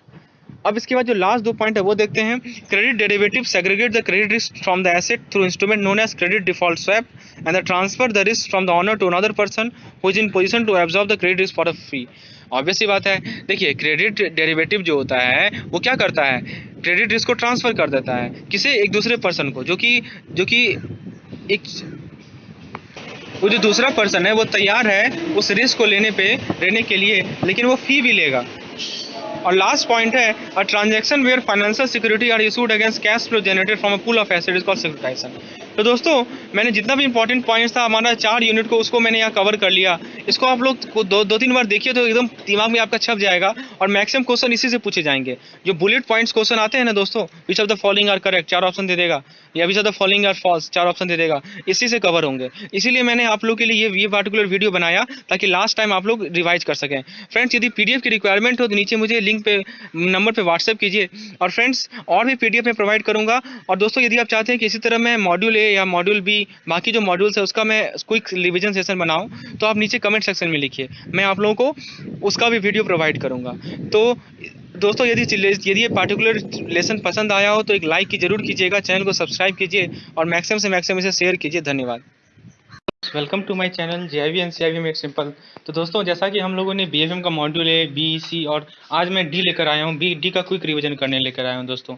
तो अगला 20 से 25 मिनट ध्यान दीजिएगा, मैंने जो स्लाइड्स बनाया है उस पर, और आपका पूरा का पूरा मॉड्यूल डी रिवाइज हो जाएगा विद जहाँ जहाँ जरूरत होगा वहाँ पे हम क्वेश्चंस भी करेंगे। तो दोस्तों अंत तक देखिएगा इस वीडियो को, एग्जामिनेशन से पहले इस वीडियो को देख के जाइएगा ताकि आपका कंसेप्ट को क्विक रिवीजन हो जाए। और दोस्तों मेरे इस चैनल पे आपको एक प्लेलिस्ट मिल जाएगा जिसमें क्विक रिवीजन सेशन एवीएम का हो, बीएफएम का हो या रिटेल का हो, मैंने अच्छे तरीके से बना के रखा है। तो दोस्तों वो इसलिए बनाया है ताकि लास्ट टाइम में लोग जल्द से जल्द पूरे टॉपिक को रिवाइज कर पाएँ। और जो इंपॉर्टेंट केस स्टडीज़ हैं उसका पीडीएफ कंपाइलेशन, चाहे वो एवीएम का हो बीएफएम का, वो भी मैं करके रखा हूँ। तो जिन लोगों की उसकी आवश्यकता है पीडीएफ कंपाइलेशन की तो मुझे पर्सनली कॉन्टैक्ट कर सकते हैं व्हाट्सएप पे, जिसका लिंक आपको डिस्क्रिप्शन में मिल जाएगा। चलिए दोस्तों शुरुआत करते हैं अपने इस लेसन को। मॉड्यूल डी को हम लोग क्विकली रिवाइज करते हैं। तो हम कुछ सॉल्व एग्जांपल के साथ। सबसे पहला चीज़ है बैंक का बैलेंस शीट। देखिए दोस्तों जितने भी बैंक्स हैं वो इंडियन कंपनीज एक्ट 1956 के द्वारा गवर्न किए जाते हैं और बैंकिंग कंपनीज एक्ट 1949 के द्वारा भी वो गवर्न किए जाते हैं। बैंक के अंदर हमारा नेशनलाइज बैंक आता है, एसबीआई आता है, उसके सब्सिडरी आते हैं, फॉरेन बैंक आते हैं, cooperative bank, RRB, private sector bank आते हैं। ध्यान दीजिएगा दोस्तों मैं कुछ एक्ट्स की बात कर रहा हूँ। देखिए बैंकिंग रेगुलेशन एक्ट का सेक्शन नंबर 5 ये क्या बताता है दोस्तों, ये बताता ये है कि banking is accepting of deposit of money from public. यानी बैंकिंग में क्या होता है कि हम लोग पब्लिक से मनी को पब्लिक से जो डिपॉजिट है मनी का उसे एक्सेप्ट करते हैं ताकि हम उसे लेंड कर सकें या उसे इन्वेस्ट कर सकें। और जो डिपॉजिट्स होता है वो रिपेबल ऑन डिमांड होता है, यानी कि उसमें उसको हम डिमांड पे रिपे कर सकते हैं। उसके बाद देखिए सेक्शन नंबर 8। सेक्शन नंबर 8 क्या कहता है कि बैंक किसी ट्रेडिंग एक्टिविटी में पार्टिसिपेट नहीं कर सकता। सेक्शन 9 भी क्या है दोस्तों, सेक्शन 9 जो रेस्ट्रिक्ट करता है बैंक को कि वो इमूवेबल प्रॉपर्टीज़ को 7 साल तक से ज़्यादा नहीं रख सकता एक्सेप्ट फॉर ऑन यूज़, और अपने यूज़ को छोड़कर। ठीक है, किसी भी अचल संपत्ति को 7 साल से ज़्यादा नहीं रख सकती कोई बैंक। और सेक्शन नंबर 29 ये कहती है कि बैंकिंग कंपनीज का जो बैलेंस शीट होगा उसको फॉर्म ए 3rd शेड्यूल का फॉर्म में भी प्रिपेयर किया जाएगा और जो प्रॉफिट एंड लॉस अकाउंट है उसे 3rd शेड्यूल के फॉर्म भी पे प्रिपेयर किया जाएगा। तो ये सब कुछ इंपॉर्टेंट सेक्शंस हैं। इसके अलावा और देखिए जैसे सेक्शन नंबर 30 ये क्या बताती है कि जो बैलेंस शीट है उसका जो ऑडिशन होगा वो क्वालिफाइड ऑडिटर ही करेंगे।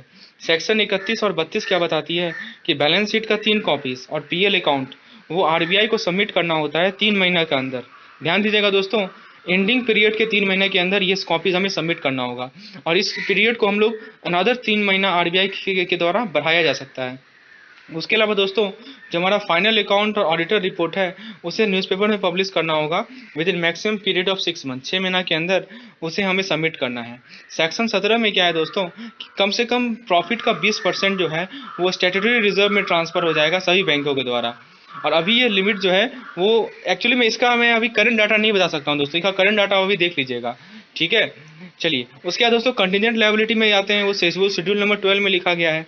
इसके अंदर क्या क्या आते हैं, एलसी आते हैं, एलजी आते हैं, क्लेम्स अगेंस्ट बैंक, फिर लायबिलिटीज, बिल रीडिस्काउंटेड, ये सब इसके पार्ट्स हैं दोस्तों। शेड्यूल नंबर 17 देख लीजिए, एडिशनल डिस्क्लोजर है।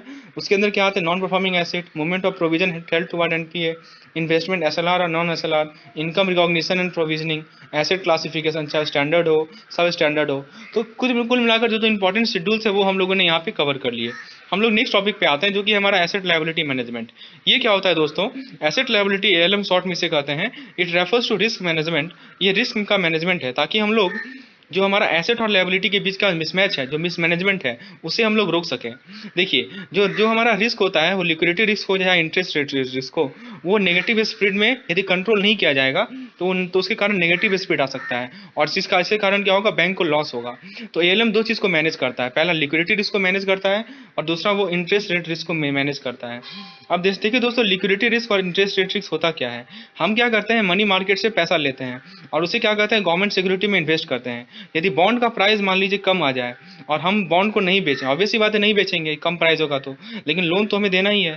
तो दोस्तों इसके कारण क्या होगा कि एक शॉर्टेज ऑफ फंड हो जाएगा, जिसे हम लोग लिक्विडिटी रिस्क कहते हैं। अब देखिए, यही लिक्विडिटी रिस्क जो है इंटरेस्ट रेट रिस्क में ट्रांसलेट हो जाता है, कब, जब फंड को अरेंज करना पड़ता है ज़्यादा रेट पे, ठीक है। तो इस प्रकार से क्या होता है, एसेट और लायबिलिटी के बीच में मिसमैच होता है, इसी कारण इंटरेस्ट रेट रिस्क आता है। अब देखिए दोस्तों, एएलएम का सिग्निफिकेंस क्या है।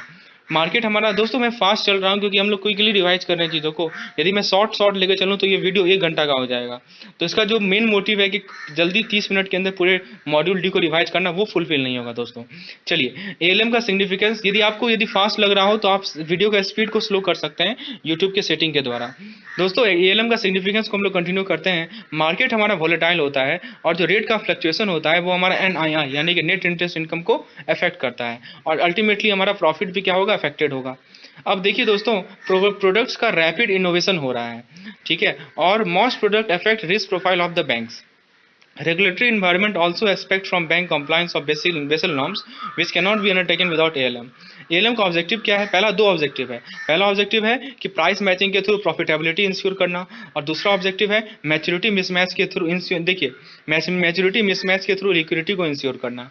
एएलएम का टेक्निक जो है डिज़ाइन किया गया है ताकि हम लोग बहुत सारे रिस्क और पैरामीटर को मैनेज कर सकें। वो पैरामीटर्स कौन कौन से हैं, पहला पैरामीटर है एनआईआई। एनआईआई होता है हमारा नेट इंटरेस्ट इनकम। देखिए दोस्तों, जो वोलेटिलिटी का जो इम्पैक्ट है किसी शॉर्ट टर्म प्रॉफिट पे, वो एनआईआई मेजर करती है। वोलेटिलिटी जानते ही होंगे, जिसे हम लोग तरलता कहते हैं, यानी कि वोलेटिलिटी का जो इम्पैक्ट है शॉर्ट टर्म प्रॉफिट पे, वो कौन मेजर करता है, तो एनआईआई मेजर करता है। फॉर्मूला क्या है एनआईआई का, एनआईआई का फुल फॉर्म है नेट इंटरेस्ट इनकम, और इसका फॉर्मूला है interest income minus interest expenses और एक्सपेंडिचर। तो दूसरा पैरामीटर एनआईएम, इसे हम लोग नेट इंटरेस्ट मार्जिन कहते हैं। ये कंपैरिजन है एनआईआई का किसके साथ, एवरेज टोटल एसेट के साथ। क्योंकि ये कंपैरिजन है तो बेसिकली एक तरह का रेशियो है। एनआईएम का फॉर्मूला में हम लोग नोमिनेटर में एनआईआई लिखेंगे और डिनोमिनेटर में एवरेज टोटल एसेट को लिखेंगे, ठीक है दोस्तों। तीसरा फॉर्मूला है इकोनॉमिक इक्विटी रेशियो। ये भी एक तरह का कंपैरिजन है। किसका कंपैरिजन है, तो शेयर होल्डर का फंड का कंपैरिजन है टोटल एसेट के साथ। इसके फॉर्मूला में शेयर होल्डर फंड को नोमिनेटर में लिखेंगे और टोटल एसेट को डिनोमिनेटर में लिखेंगे। दोस्तों इस पीडीएफ की यदि आपको रिक्वायरमेंट है तो मैं नीचे आपको मैं अपना व्हाट्सएप का नंबर दे रहा हूँ, जिसको आप मुझे पर्सनली कांटेक्ट कर सकते हैं और मैं आपको ये पीडीएफ प्रोवाइड करूँगा। साथ ही साथ इसके बाद देखते हैं दोस्तों, मैं एग्जांपल आपके सामने ले ला रहा हूँ। देखिए ये हमारा बैलेंस शीट है। लेफ्ट साइड में एक्सपेंसेस हैं, राइट साइड में इनकम है। अब देखिए interest paid, other expenses, provision, operating expense, gross profit, सबकी डाटा दी गई हैं। ये सब एक्सपेंस वाले कॉलम में है। इंटरेस्ट अर्न और अदर इनकम, ये हमारे इनकम वाले कॉलम में है। टोटल लेफ्ट साइड में जोड़िए 280, राइट साइड में 280। ये तो ऑब्वियसली बात है, होना भी चाहिए। एसेट और लायबिलिटी तो बराबर होना चाहिए ना। देखिए और एक और चीज डाटा दे रखा है, टोटल लायबिलिटीज हमें दे रखा है 2000 करोड़, जिसमें से कैपिटल है हमारा 400 करोड़। आइए हम लोग तीनों पैरामीटर को निकालते हैं, एनआईआई निकालते हैं, एनआईएम निकालते हैं और इकोनॉमिक इक्विटी रेशियो को निकालते हैं। देखिए दोस्तों, ये पीडीएफ में मैं जहां जरूरत पड़ा है वहां पे आप लोगों को कुछ क्वेश्चंस भी करवा रहा हूं। एनआईआई का फॉर्मूला बताइए क्या होता है, interest income minus interest expense. Interest income कितना है बताइए, इंटरेस्ट इनकम है हमारा 170 और इंटरेस्ट एक्सपेंस कितना है 10, तो 170 माइनस 10 हो जाएगा 160। उसके बाद दोस्तों एनआईएम का फॉर्मूला बताइए। एनआईएम के फॉर्मूला में एनआईआई को नोमिनेटर में लिखना है और टोटल एसेट को डिनोमिनेटर में लिखना है। तो बताइए एनआईआई कितना है हमारा 160 है, टोटल एसेट कितना है हमारा, टोटल एसेट है हमारा 2000, ठीक है। ऑब्वियसली बात है एसेट और लायबिलिटी बराबर ही होता है, तो हमारा टोटल एसेट कितना है 2000 है। तो 160/2000 यदि कीजिएगा तो आपको मिल जाएगा 8%। तीसरा है दोस्तों हमारा इकोनॉमिक इक्विटी रेशियो। इसमें हम लोग शेयर होल्डर फंड को नोमिनेटर में और टोटल एसेट को डिनोमिनेटर में लिखेंगे। तो शेयर होल्डर फंड कितना है हमारा, शेयर होल्डर का जो फंड है वो 400 है दोस्तों, ठीक है। यहाँ पे देखिए कैपिटल ही तो है हमारा शेयर होल्डर फंड, कैपिटल पूंजी वही तो होता है शेयर होल्डर का फंड। तो 400 को नोमिनेटर में लिखिए और जो टोटल एसेट है 2000 उसे डिनोमिनेटर में लिखिए। तो 400 2000 का 20% है। तो दोस्तों इसीलिए इकोनॉमिक इक्विटी रेशियो हमारा आ गया 20%। अब देखिए एक और क्वेश्चन पूछा गया है, find out capital charge on operational risk and risk weighted asset for operational risk. दोस्तों ऑपरेशनल रिस्क का केस स्टडी मेरे बीएफएम के केस स्टडी वाले प्लेलिस्ट में मिल जाएगा आपको। मैंने अच्छे तरीके से समझाया है स्टेप बाय स्टेप कैसे प्रॉब्लम को आपको डील करना है ऑपरेशनल रिस्क से रिलेटेड। अभी मैं फिलहाल उसका शॉर्ट में समझा देता हूँ। तो आपसे क्या क्वेश्चन में पूछा गया है, कैपिटल चार्ज को निकालना है दोस्तों, किस चीज के लिए, तो ऑपरेशनल रिस्क के लिए। तो कैपिटल चार्ज का जो ऑपरेशनल रिस्क का जो कैपिटल चार्ज होता है वो ग्रॉस पॉजिटिव इनकम का 15 एवरेज ग्रॉस पॉजिटिव इनकम का 15% होता है, और ये प्रीवियस 3 साल का होता है। यही एक फॉर्मूला है, बेसिक फॉर्मूला है जो कि हमें ध्यान में रखना है। लेकिन इस केस में हमें एक ही साल का डाटा दिया गया है, तो हम क्या करेंगे, उसी को ही ले लेंगे। एवरेज निकालने की कोई आवश्यकता ही नहीं है। एवरेज तब निकालते हैं ना जब हमारे पास 2 से ज़्यादा डाटा हो। यहाँ तो एक ही डाटा है, तो उसी को हम लोग ले लेंगे। तो बताइए 15% किसका निकालेंगे, तो 15% निकालेंगे ग्रॉस पॉजिटिव इनकम। कितना है हमारा 280, ठीक है। तो 280 का 15% निकालेंगे यानी कि 42 करोड़। ये 42 करोड़ हमारा क्या है, कैपिटल चार्ज है दोस्तों। अब मान लीजिए आपको रिस्क वेट एसेट निकालना है, तो कैसे निकालिएगा, सिंपल सी बात है। कैपिटल चार्ज को नोमिनेटर में लिखिए, CRAR यानी capital to risk adequacy ratio को डिनोमिनेटर में लिखिए, जो कि RBI प्रिस्क्राइब किया 9%। दोनों को डिवाइड कीजिए, आपको क्या मिल जाएगा, आपको RWA मिल जाएगा। चलिए आगे बढ़ते हैं, हम लोग एसेट क्लासिफिकेशन पे आते हैं, जो कि हमारा नेक्स्ट टॉपिक है। इसमें क्या समझना है हमें कि एक नरसिम्हन कमेटी का इंपॉर्टेंट रिकमेंडेशन था कि वो इंटरनेशनल अकाउंटिंग प्रैक्टिस को अडॉप्ट करने और एक अकाउंटिंग स्टैंडर्ड को अडॉप्ट करने, ताकि बैलेंस शीट में ट्रांसपेरेंसी आए। इनकम का मेजर सोर्स कहाँ है बताइए, लोन पे जो ब्याज मिलती है वो, उसके अलावा जो है यदि उसका रिकवरी नहीं होगा सही समय पे, तो क्या होगा, उसको जो इनकम को रिकॉग्नाइज नहीं किया जाएगा। तो नरसिम्हन कमेटी ने सजेस्ट किया था, एसेट को 4 पार्ट में क्लासिफाई किया था। स्टैंडर्ड एसेट, जो लोन अकाउंट जो कि अभी NPA नहीं हुआ है, सब स्टैंडर्ड एसेट। लोन अकाउंट जिसको NPA कहा जा सकता है। डॉटफुल एसेट, लोन अकाउंट जो कि NPA 1 साल से ज़्यादा तक रह गया। लॉस एसेट, लोन अकाउंट जिसमें सिक्योरिटी नहीं अवेलेबल है। अब दोस्तों कौन सा अकाउंट कब NPA होता है उसका चार्ट देखिए। टर्म लोन अकाउंट NPA कब होगा, जब इंटरेस्ट प्रिंसिपल या remain over due for more than 90 days. CCOD account more than 90 days. दोस्तों इसको मैंने डिटेल में डिस्कस किया था अपने उस वीडियो में, आप वहाँ जाके देख सकते हैं। उसी तरह एग्रीकल्चर के लिए 2 क्रॉप सीजन है। बिल कोई NPA कब हो जाता है, जब वो over due more than 90 days के रहता है। उसके अलावा लोन जो है वो सब स्टैंडर्ड कैटेगरी में कब तक रहता है, देखिए 1 साल तक रहता है। डाउटफुल कैटेगरी में कब रहेगा, आफ्टर 1 ईयर, ठीक है। इन सब स्टैंडर्ड कैटेगरी, जब वो लोन 1 साल सब स्टैंडर्ड कैटेगरी में रह गया, तब वो डाउटफुल कैटेगरी में आता है, ठीक है। तो जो पहला साल तक वो D1 में रहेगा, 1 से लेके 3 साल तक D2 में रहेगा, और 3 साल के बाद वो D3 में रहेगा। और वो लॉस एसेट कब हो जाता है, जब सिक्योरिटी का जो लॉस है वो या तो 100% हो, या वो 90% हो, या उससे ज़्यादा हो। अब देखिए दोस्तों, नॉन फाइनेंशियल रीजन, कोई अकाउंट NPA आखिर किस कारण से होता है। तो सबसे पहला कारण है, मान लीजिए कि स्टॉक स्टेटमेंट जो है 3 महीना तक नहीं मिला, या मान लीजिए उसका लिमिट जो है वो जो है रिन्यू 6 महीना तक नहीं हुआ। तो इन 2 नॉन फाइनेंशियल कारणों से कोई अकाउंट NPA होता है। अब ये प्रश्न उठता है कि NPA अकाउंट को स्टैंडर्ड अकाउंट में कैसे अपग्रेड करें, ठीक है। तो जब रिकवरी हो जाएगा उसी दिन उसको अपग्रेड किया जाता है। और अकाउंट यदि NPA हो जाता है तो उसका NPA अकाउंट का इम्प्लीकेशन क्या है दोस्तों, वो देखिए। इंटरेस्ट जो है वो चार्ज नहीं किया जाएगा, और जो है इनकम हेड में क्रेडिट भी नहीं किया जाएगा, ठीक है दोस्तों। चलिए अब देखिए ये कुछ प्रोविजनिंग नॉर्म्स है, इसको आप देख लीजिएगा। इसको मैंने अपने वीडियो में भी समझाया था। एक बार एक बार नज़र इसे दोहरा लीजिए। ये सब स्टैंडर्ड एसेट के आपके प्रोविजनिंग नॉर्म्स हैं। हाँ, कुछ इंपॉर्टेंट इक्वेशन है जो कि पता होना चाहिए दोस्तों, इससे क्वेश्चन पूछे जाते हैं। देखिए सबसे पहला है हमारा नेट NPA। नेट NPA का फॉर्मूला है gross NPA minus provision plus DICGC upon ECGC cover, ठीक है। तो नेट NPA निकालने के लिए क्या करना है, ग्रॉस NPA में से प्रोविजन और DICGC या ECGC कवर को जोड़ के घटा दीजिए, ठीक है। प्रोविजनिंग कवरेज रेशियो PCR, इसका फॉर्मूला होता है net provision upon gross NPA into 100। उसके अलावा देखिए दोस्तों PCR, दोस्तों ये जो हमारा प्रोविजनिंग का चैप्टर है उसको मैंने 2 वीडियोस में अच्छे तरीके से कवर किया है। मेरे केस स्टडी वाले लेसन में जाके आप उसे समझ सकते हैं अच्छे तरीके से, क्योंकि यहाँ पे मैं क्विक रिवाइज करा रहा हूँ, तो मैं हर एक पॉइंट को अभी डिस्कस नहीं कर सकता हूँ, ठीक है दोस्तों। चलिए प्रोविजनिंग कवरेज रेशियो यानी कि PCR जो है ग्रॉस NPA का 70% से कम नहीं होना चाहिए, ये बैंक के गाइडलाइंस के अनुसार है। देखिए PCR आप देख सकते हैं यहाँ पे, PCR का फॉर्मूला क्या है, NPA provision upon gross NPA into 100। तो ग्रॉस NPA का 70% से कम ही होना चाहिए हमारा PCR। और देखिए दोस्तों जो हमारा ECGC और DICGC का गारंटी है उसका अमाउंट को हम लोग एक्सक्लूड करेंगे जब हम लोग प्रोविजन निकालेंगे डॉटफुल कट एसेट का। बहुत इंपॉर्टेंट पॉइंट है दोस्तों, ECGC से क्वेश्चन पूछा जाता है बार बार, तो मैं इसलिए पॉइंट समझा रहा हूँ। जब भी ECGC और DICGC का गारंटी का अमाउंट निकालना हो, मान लीजिए कि ECGC और DICGC गारंटी कवर का अमाउंट निकालना है, तो उसे हम लोग हमेशा घटाएंगे, ठीक है, जब हम लोग प्रोविजन करेंगे डॉटफुल एसेट में, ठीक है। लेकिन यदि सब स्टैंडर्ड एसेट है तो इसका कवर को डिडक्ट करना नहीं है। मैं फिर से बता रहा हूँ, डॉटफुल एसेट का केस है, ECGC और DICGC का गारंटी कवर है तो उसे हमें घटाना है, और यदि हमारा सब स्टैंडर्ड एसेट का केस है तो उसे हमें घटाना नहीं है, हाँ, एक और पॉइंट है कि डाउटफुल एसेट के केस में सिक्योर्ड पोर्शन और अनसिक्योर्ड पोर्शन जो है उसको अलग अलग सेग्रीगेट कर देंगे। मैंने समझाया अच्छे तरीके से कैसे करना है आपको, मेरे उस वीडियो में जाके देखिए। और प्रोविजन को है अकॉर्डिंगली कैलकुलेट करेंगे। ठीक है, अब देखिए दोस्तों, गोल्ड हुआ, एनएस नेशनल सेविंग सर्टिफिकेट हुआ, किसान विकास पत्र हुआ, एफडी हुआ, एलआईसी हुआ, इसके अगेंस्ट यदि मान लीजिए एडवांस मिलेगा तो उसके उसके उससे हम लोग एनपीए में क्लासीफाई नहीं करते हैं। और यदि गोल्ड और गवर्नमेंट सिक्योरिटीज का जो एडवांस है उसे भी हम लोग एनपीए में क्लासीफाई नहीं करते हैं। तो सारा पॉइंट्स हमने रिकवर कर लिया क्विकली। अब हम लोग आगे बढ़ते हैं अपने नेक्स्ट टॉपिक पे, जो कि है लिक्विडिटी मैनेजमेंट। देखिए, बैंक को जो है विड्रॉल के थ्रू ऑनर करना पड़ता है फ्रॉम डिपॉजिट्स, ऑब्वियस सी बात है। Also the bank are suppose to disburse loan in time. Liquidity, तो दोस्तों दोनों काम करना है, डिपॉजिट से विड्रॉल भी निकाल के देना है और दोस्तों लोन का डिसबर्समेंट भी टाइम पे करना है।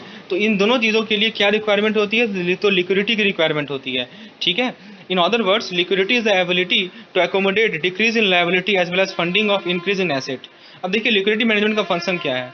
तो सबसे पहले ये किसी बैंक के मार्केट प्लेस को डिफाइन करता है।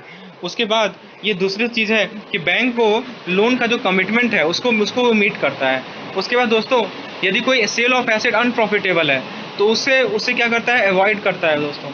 और उसके बाद क्या है दोस्तों, it lower size of default risk premium. इसके अलावा दोस्तों देखिए, लिक्विडिटी मैनेजमेंट से क्या फ़ायदा होगा कि हमारा अर्निंग जो है, यदि मिसमैनेज, ध्यान दीजिएगा, मिसमैनेज होगा तो क्या होगा, अर्निंग हमारा घटेगा, एनपीए बढ़ेगा और जो रेटिंग है वो भी घटेगा हमारा। अब देखिए कौन कौन सा फैक्टर है जो कि लिक्विडिटी को अफेक्ट करता है। तो सबसे पहला फैक्टर है वो हमारा लेस प्रॉफिट है, लेस प्रॉफिट तो लेस लिक्विडिटी। दूसरा है हमारा राइज इन एनपीए, एनपीए ज़्यादा होगा तो लिक्विडिटी कम होगा। तीसरा है हमारा deposit concentration in term deposit, उसके कारण भी लिक्विडिटी क्या होगा, कम होगा। और लास्ट है हमारा मोर टैक्सेस। अब दोस्तों देखिए लिक्विडिटी रिस्क के टाइप क्या कौन कौन से होते हैं, क्विकली रिवाइज करते हैं। फंडिंग रिस्क कब होगा, जब हमारा डिपॉजिट डिक्रीज हो जाए, किस कारण से, यानी कि हमारा रेपुटेशन बैड हो गया या कॉन्फिडेंस लोगों का लॉस्ट हो गया, तो फंडिंग रिस्क होता है दोस्तों।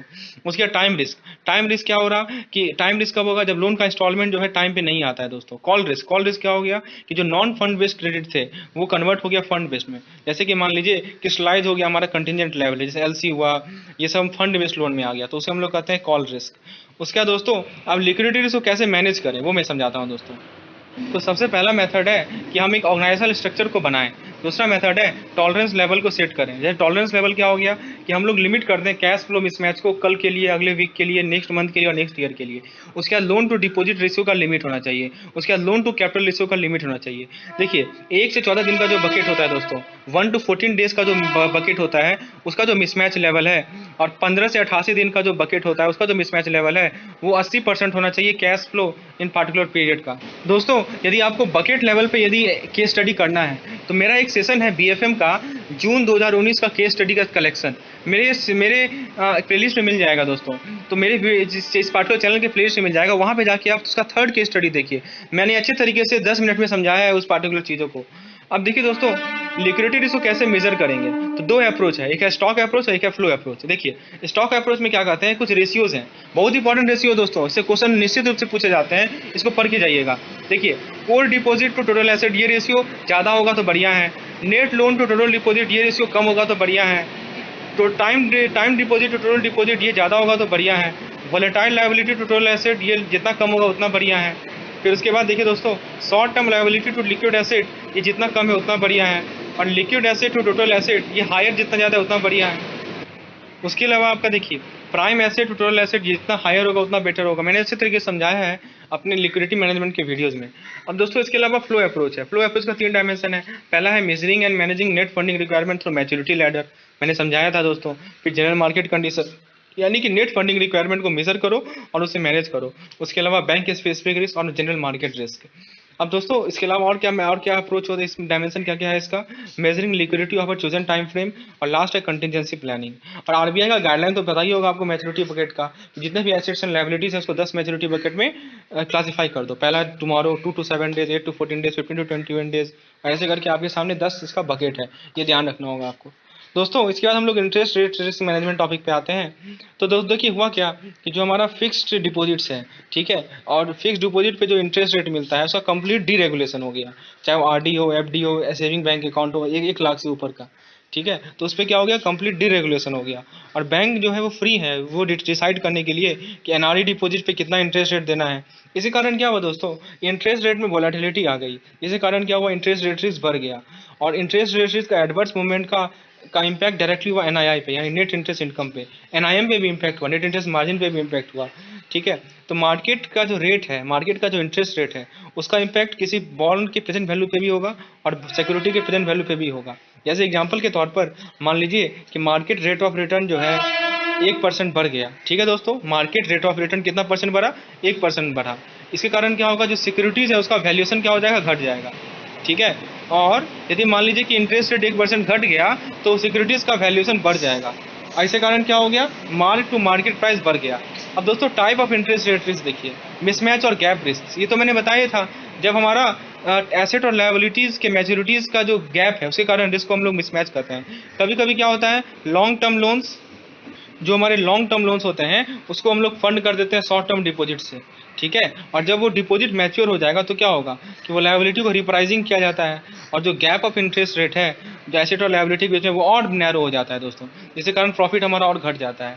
समझ रहे हैं दोस्तों, इसे हम लोग कहते हैं गैप रिस्क या मिसमैच रिस्क। उसके बाद दोस्तों हमारा आता है बेसिक रिस्क। बेसिक रिस्क क्या होता है? तो बेसिक रिस्क में क्या है कि जो हमारा एसेट और लायबिलिटीज़ हैं उनके इंटरेस्ट रेट में जो चेंज आती है वो अलग अलग मैग्नीट्यूड में होंगी, जिसके कारण क्या होगा, हमारा नेट इंटरेस्ट इनकम जो है वो वेरी करेगा। ठीक है, जैसे मान लीजिए ये बताएगा कि हमारा अर्निंग पे कितना परसेंटेज इफेक्ट हो रहा है यदि मान लीजिए हमारा इंटरेस्ट रेट 1 बेसिस पॉइंट से बढ़ रहा है, घट रहा है। दोस्तों आपको पता होगा इंटरेस्ट रेट को हम लोग बेसिक पॉइंट वैल्यू के टर्म में एक्सप्रेस करते हैं। तो यदि इंटरेस्ट रेट हमारा 1 बेसिस पॉइंट स्केल पे चेंज हो रहा है तो हमारा अर्निंग पे क्या परसेंटेज इंपैक्ट हो रहा है, ये हमारा बेसिस रिस्क बताता है दोस्तों। क्योंकि नाम ही है बेसिक, तो वहाँ से आया है, बेसिक पॉइंट वैल्यू से ही आया है। उसके बाद दोस्तों हमारा net interest position risk, NIP कहते हैं। यदि मान लीजिए बैंक के पास एसेट ज़्यादा है लायबिलिटीज़ के कंपैरिजन में, तो यदि मान लीजिए इंटरेस्ट रेट 1% घट गया, उसके कारण क्या हो गया, अर्निंग घटेगा और इसके कारण क्या होगा कि हमारा जो एक्सपेंडिचर है वो बढ़ेगा और ये हमारा एनआईआई और एनआईएम दोनों को इम्पैक्ट करेगा। उसके बाद दोस्तों है embedded option risk. Embedded option risk क्या हो गया, जब इंटरेस्ट रेट में एडवर्स मूवमेंट हो जाएगा वो किसके कारण होगा, कि हमारा ऑब्वियस ही बात है उसके कारण क्या होगा, लोग सीसी और डीएल और टर्म लोन का तुरंत प्रीपेमेंट करने लगेंगे और इसी कारण क्या होगा, आरडी और एफडी को प्रीमैच्योर लोग निकालने लगेंगे। ठीक है, इसी कारण क्या होगा, एनआईआई हमारा घट जाएगा। इसे हम लोग इम्बेडेड ऑप्शन रिस्क कहते हैं। और दोस्तों यील्ड कर्व रिस्क, यील्ड तो पता ही है, internal rate of return on security, यानी जो सिक्योरिटीज होते हैं उस पर जो रेट ऑफ रिटर्न मिलता है वही तो यील्ड होता है हमारा, हम लोग पहले भी पढ़ चुके हैं। तो इंटरेस्ट रेट सिनेरियो जो है वो यील्ड को घटाएगा, जिसके कारण एसेट का वैल्यू घट जाएगा। दोस्तों हम लोगों ने डिटेल में डिस्कशन किया है इस पर, हमारा जो type of interest rate risk है। अब देखिए इंटरेस्ट रेट्स को मेजर कैसे करेंगे, तो पहला मेथड है रिप्राइजिंग शेड्यूलिंग। इसमें क्या होता है, जितने भी एसेट्स और लायबिलिटीज हैं उसको हम लोग रिप्राइजिंग टाइम बैंड में असाइन कर देते हैं, जो पास जजमेंट है उसके बेसिस पे और जो बैंक का एक्सपीरियंस है उसके बेसिस पे, और जो शेड्यूल है वो डिस्ट्रीब्यूट कर देता है इंटरेस्ट सेंसिटिव एसेट को, लायबिलिटीज को और ऑफ बैलेंस शीट आइटम्स को कुछ प्री डिफाइंड टाइम बैंड में। ठीक है, तो दोस्तों तो फ्रेंड्स देखिए इसका स्टेप समझिए। पहला स्टेप क्या है कि हम एडजस्टेड गैप को कैलकुलेट करेंगे, दूसरा स्टेप क्या है कि हम एसेट को रिप्राइज करेंगे और तीसरा स्टेप क्या है कि हम स्टैंडर्ड गैप को कैलकुलेट करेंगे। ठीक है, पहला फिर से बता रहा हूँ, एडजस्टेड गैप को कैलकुलेट करने का, उसके दूसरा में एसेट को रिप्राइस करने का और तीसरा में स्टैंडर्ड गैप को कैलकुलेट करने का। मैं एग्जांपल समझाता हूँ दोस्तों। मान लीजिए एक बैंक का एसेट और लायबिलिटी आपको दिया हुआ है, cash money 500 crore, cash credit 400 crore, cash in hand 100 crore, SB deposit 500 crore, fix deposit 500 crore और करंट डिपॉजिट 200 करोड़। क्या कर रहा है, इंटरेस्ट रेट जो है 0.5% कॉल मनी में घट गया, 1% सीसी में घट गया, 0.1% सेविंग बैंक में घट गया और 0.8% एफडी में घट गया। तो पहला स्टेप क्या बताया मैंने, एडजस्टेड गैप को निकालना। एडजस्टेड गैप का फॉर्मूला क्या है, तो दोस्तों एडजस्टेड गैप का फॉर्मूला बहुत ही सिंपल है। बताइए, हमारा जो रिस्क सेंसिटिव एसेट है और रिस्क सेंसिटिव लायबिलिटी है उसे सब्ट्रैक्ट करना होता है। बताइए एसेट हमारा कौन कौन सा है इसमें, तो हमारा सीसी और कॉल मनी वो क्या है, हमारा एसेट है, और लायबिलिटी कौन सा है, हमारा एसबी और एफडी हमारा लायबिलिटीज है। ठीक है दोस्तों, देखिए इसमें हम लोग करंट अकाउंट को नहीं शामिल करेंगे क्योंकि करंट अकाउंट पे हमें कोई ब्याज देना नहीं पड़ता है। समझ रहे हैं बात को, करंट अकाउंट पे हमें कोई ब्याज नहीं देना पड़ता है, इसलिए क्वेश्चन में करंट अकाउंट भी दिया रहेगा। देखिए क्वेश्चन में करंट डिपॉजिट भी दिया हुआ है 200 करोड़ और जो लोग नहीं समझेंगे तो वो उसे भी ले लेंगे। आपको करंट डिपॉजिट को नहीं लेना है क्योंकि करंट डिपॉजिट में आपको कोई ब्याज नहीं देना होता है, तो उसका इंटरेस्ट रेट से कोई मतलब ही नहीं है। ठीक है दोस्तों, तो एडजस्टेड गैप का फॉर्मूला है rate sensitive asset minus rate sensitive liability. देखिए नाम ही में है रेट सेंसिटिव, यानी वो एसेट जो कि रेट से सेंसिटिव है। समझ रहे हैं बात को, ठीक है। आप निकालिए तो आपको मिल जाएगा 100 करोड़ नेगेटिव वैल्यू आएगा एडजस्टेड गैप का। पहला पॉइंट निकल गया। दूसरा स्टेप क्या करना है, हमें एसेट को रिप्राइस करना है। अब देखिए रिप्राइसिंग में समझाता हूँ दोस्तों, बहुत सिंपल है। आप क्या कीजिएगा कि देखिए 500 पहले हम लोग एसेट को रिप्राइस करते हैं। तो बताइए एसेट कौन कौन सा है हमारा, एक कॉल मनी और एक सीसी है जो कि हमें लेना है। तो कॉल मनी का वैल्यू कितना है 500 करोड़ और इंटरेस्ट रेट में कितना चेंज आया 0.5%। तो 500 का 0.5 निकालिए, ठीक है दोस्तों। उसके बाद बताइए 500 का 0.5 यदि कीजिएगा 500 का आधा कितना होता है बताइए, 250 होता है, ठीक है। अब जरा आ जाइए दूसरा एसेट कौन सा है, दूसरा एसेट कैश क्रेडिट है, कितना करोड़ है 400 करोड़ है, कितना परसेंट चेंज हो रहा है 1%। तो 400 का 1%, 400 का 1 कितना हो जाएगा, यानी 400 ही रहेगा, ठीक है दोस्तों। यहाँ पे एक जो है मिस्टेक है, मिस्टेक क्या है कि यहाँ पे करोड़ लिखा हुआ है, ये लाख है दोस्तों, क्योंकि आप यदि एसेट को रिप्राइस कर रहे हैं ना, ठीक है, तो इंटरेस्ट रेट जो है तो हमारा 650 लाख होगा ये, ठीक है दोस्तों। तो अब उसी तरह आप लाइबिलिटीज़ को भी रिप्राइस कीजिए, वही 450 करोड़ आ जाएगा। तो जो स्टैंडर्ड गैप होगा वो दोनों का क्या होगा, स्टैंडर्ड गैप कैसे निकालते हैं, जो रिप्राइजिंग एसेट है और जो रिप्राइजिंग लाइबिलिटीज़ है उसका डिफरेंस को हम लोग कहते हैं स्टैंडर्ड गैप, ठीक है। वो कितना मिलेगा हमें 200 करोड़ मिलेगा और ये पॉजिटिव होगा, ठीक है दोस्तों। देखिए यहाँ 0.5 जो है हमारा, तो फ्रेंड्स हम लोग कवर कर रहे थे कैसे हम लोग इंटरेस्ट रेट्स को मेजर करेंगे। तो पहला था रिप्राइजिंग शेड्यूल, मैंने समझा दिया। दूसरा है हमारा गैप एनालिसिस। तो ये गैप क्या होता है दोस्तों, गैप बेसिकली हमारा डिफरेंस होता है। डिफरेंस किसके के बीच का, आरएसए और आरएसएल के बीच का। तो आरएसए यदि आरएसएल से ज़्यादा हो तो पॉजिटिव गैप और आरएसए यदि आरएसएल से कम हो तो नेगेटिव गैप। तीसरा अप्रोच है हमारे पास ड्यूरेशन अप्रोच। तो ड्यूरेशन क्या होता है, एक टाइम होता है जिसमें बॉन्ड होल्डर वेट करता है कुछ सालों तक ताकि उसे बॉन्ड का प्रेजेंट वैल्यू मिल जाए, ठीक है। आपके सामने एग्जांपल ऐसे समझ सकते हैं और फॉर्मूला भी आपके सामने, सारा फॉर्मूला मैंने यहाँ पे लिख दिया है। उसके बाद दोस्तों चौथा अप्रोच है सिमुलेशन अप्रोच। सिमुलेशन है, इसमें दोस्तों डिटेल असेसमेंट होता है। किसका डिटेल असेसमेंट होता है, तो potential effect of change in interest rate on earning and economic value by stimulating the future path of interest and impact on cash flow. दो तरह का स्टिमुलेशन, स्टैटिक और डायनेमिक, इसको एक और देख लीजिएगा। अब दोस्तों इंटरेस्ट रेट्स को कैसे मेजर करते हैं तो समझ लिया, आप कंट्रोल कैसे करेंगे। तो एसेट सेंसिटिविटी को घटाइए। कैसे घटाइएगा, तो अपने इन्वेस्टमेंट पोर्टफोलियो मैच्योरिटी को बढ़ाइए, फ्लोटिंग रेट डिपॉजिट को बढ़ाइए, फिक्स रेट लैंडिंग को बढ़ाइए, शॉर्ट टर्म बोरोइंग को बढ़ाइए, लॉन्ग टर्म ट्रेड लैंडिंग को बढ़ाइए और जो अपना जो लायबिलिटी सेंसिटिव है उसे घटाइए। आपके सामने ऑप्शन दे रखा है। फिर कंट्रोल एंड सुपरविजन, तो जो बोर्ड और सीनियर मैनेजमेंट होते हैं ओवरसाइट इंटरेस्ट रेट रिस्क के, बोर्ड ऑफ डायरेक्टर जो होते हैं उनके पास प्रॉपर कंट्रोल होना चाहिए इंटरेस्ट रेट रेजिम पे। सीनियर मैनेजमेंट जो है वो इंप्लीमेंटिंग पॉलिसी के लिए रिस्पॉन्सिबल होंगे और लाइन ऑफ अथॉरिटी जो है वो क्लियरली डिफाइन होना चाहिए। आपके सामने मैं एग्जांपल लेकर आया हूँ, तो देख सकते हैं दोस्तों इस पार्टिकुलर पीडीएफ में सभी इंपॉर्टेंट पॉइंट्स मैंने इंक्लूड किए हैं। तो यदि जिन लोगों को पीडीएफ की रिक्वायरमेंट है वो नीचे मुझे व्हाट्सएप पे कांटेक्ट करेंगे।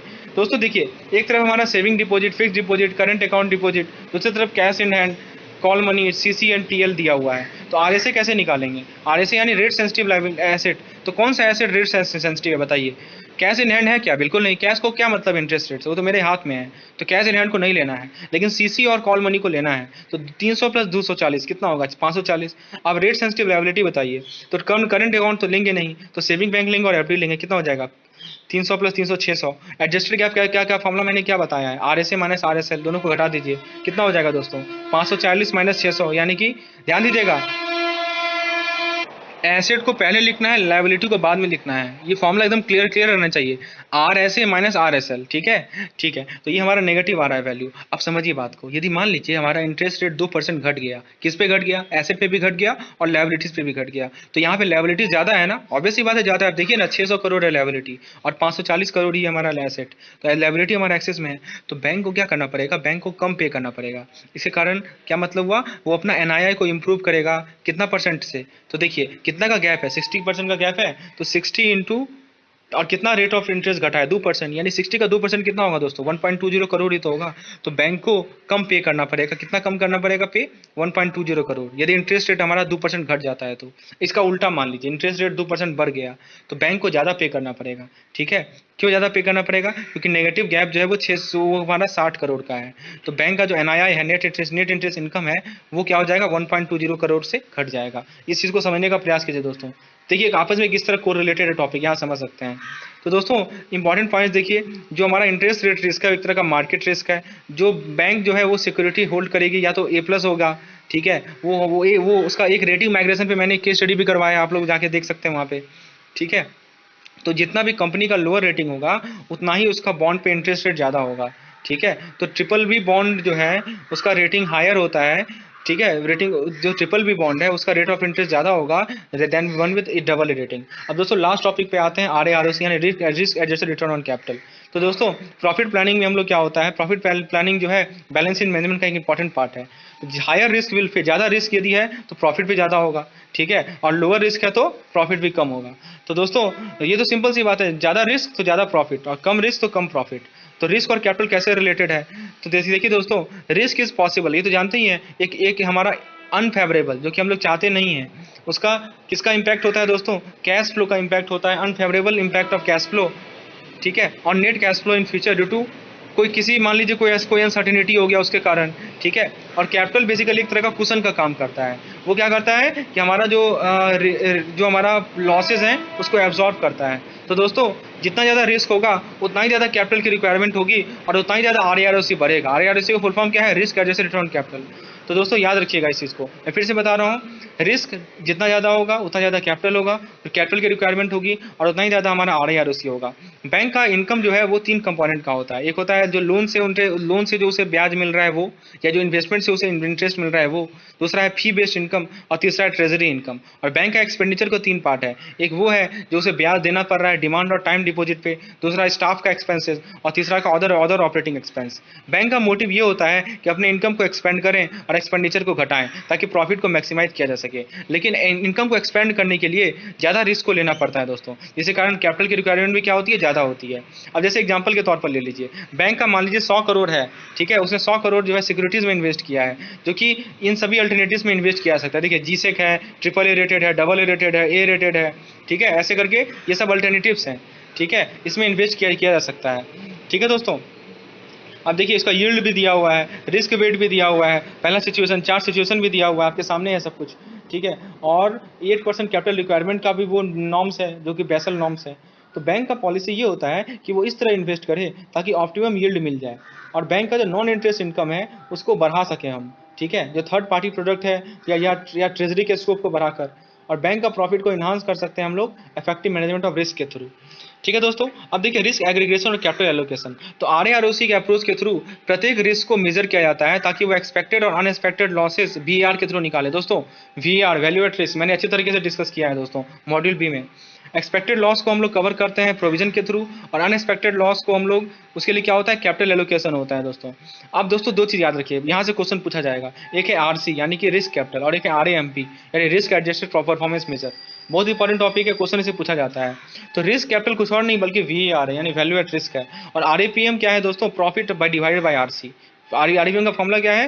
प्रॉफिट को आप लोग लिखेंगे, प्रॉफिट को नॉमिनेटर में लिखेंगे और RC यानी रिस्क कैपिटल को डिनोमिनेटर में लिखेंगे। एग्जांपल के तौर पर मान लीजिए 2 ट्रेडर हैं, एक फॉरेक्स ट्रेडर है और एक बॉन्ड ट्रेडर है, दोनों का प्रॉफिट दे रखा है $10 मिलियन US। देखिए सेम क्वेश्चन पूछा गया था पिछले एग्जामिनेशन में, दिसंबर 2019 में। दोस्तों समझ सकते हैं ये PDF कितना इंपॉर्टेंस है। फिर से मैं समझाता हूँ, 2 ट्रेडर है, एक फॉरेक्स ट्रेडर है और एक बॉन्ड ट्रेडर है, दोनों का प्रॉफिट जो है $10 मिलियन US है लास्ट ईयर, और इसका परफॉर्मेंस यहाँ पे आपको टेबल में दिया गया है। देखिए फॉरेक्स ट्रेडर ने डील किया था $100 मिलियन में, और बॉन्ड ट्रेडर ने डील किया था $200 मिलियन में। वोलेटिलिटी 12% है फॉरेक्स का और 4% है बॉन्ड का। प्रोबेबिलिटी टेबल आपको ये भी दे रखा है, आपको जेड स्कोर का वैल्यू होता है 2.33 और ये भी 2.33, और रिस्क कैपिटल 28 मिलियन है बॉन्ड फॉरेक्स ट्रेडर का और 18.6 मिलियन है बॉन्ड ट्रेडर का। तो दोस्तों आपको दो चीज़ निकालना होगा, RAPM और RC। कैसे निकालेगा? आ जाइए फॉरेक्स ट्रेडर पे। तो फॉरेक्स ट्रेडर का RC कितना है दोस्तों? RC तो VAR होता है। VAR निकालने का क्या तरीका है बताइए? आपको जो टोटल अमाउंट है, टोटल कैपिटल जो है उसको ले लीजिए, उसको इंटू जो वोलेटिलिटी है उसको ले लीजिए, और इंटू प्रोबेबिलिटी टेबल से जो जेड स्कोर निकाले उसको ले लीजिए, ठीक है। तो मल्टीप्लाई कीजिए तो आपको RC मिल जाएगा। समझ रहे हैं बात को? RC कैसे निकालता है मैं फिर से बता रहा हूँ, capital multiplied by volatility multiplied by probability table Z score value, ठीक है। तीनों को निकालिए तो 28 मिलियन मिलेगा। किसके लिए? फॉरेक्स ट्रेडर के लिए। अब दूसरी तरफ है हमारा बॉन्ड ट्रेडर। तो बॉन्ड ट्रेडर के लिए भी, और एक और चीज़ RAPM कैसे निकालते हैं, तो अभी मैंने बताया है RC यानी कि VAR, ठीक है, उसको कहाँ लिखना है? डिनोमिनेटर में लिखना है, और जो प्रॉफिट है उसे नोमिनेटर में लिखना है, ठीक है दोस्तों। तो प्रॉफिट देखिए, प्रॉफिट जो है वो कितना है? वो है $10 मिलियन आपको ऊपर में लिखा हुआ है, दोनों को सेम प्रॉफिट है $10 मिलियन, तो उसे नोमिनेटर में लिखिए, और 28 मिलियन जो है उसे डिनोमिनेटर में लिखिए। तो कितना मिल जाएगा? 0.35 आपको RAPM मिलेगा। RAPM क्या है? रिस्क एडजस्टेड परफॉर्मेंस मेजर, ठीक है। अब आ जाइए आप बॉन्ड ट्रेडर के केस में। बॉन्ड ट्रेडर का VAR निकालिए। कैसे निकालिएगा? $200 मिलियन को मल्टीप्लाई कीजिए 0.04 से, उसको फर्दर मल्टीप्लाई कीजिए 2.33 से, जो कि आपको मिल जाएगा $18.6 मिलियन US।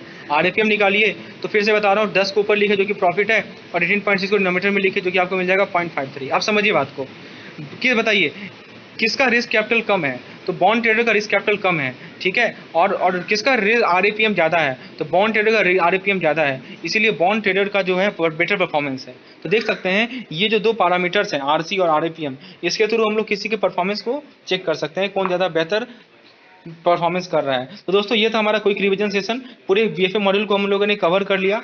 तो फ्रेंड्स यदि ये लेसन पसंद आया हो तो एक लाइक जरूर कीजिएगा, और लोगों को जोड़िए, और भी मैं डिफरेंट मॉड्यूल्स का आप लोगों के साथ क्विक रिवीजन सेशन लाऊंगा और MCQs भी लाऊंगा। तो दोस्तों यदि लेसन पसंद आया तो लाइक कीजिए, चैनल को सब्सक्राइब कीजिए, और यदि PDF की रिक्वायरमेंट है तो नीचे मुझे व्हाट्सएप लिंक पे कांटेक्ट कीजिए। धन्यवाद।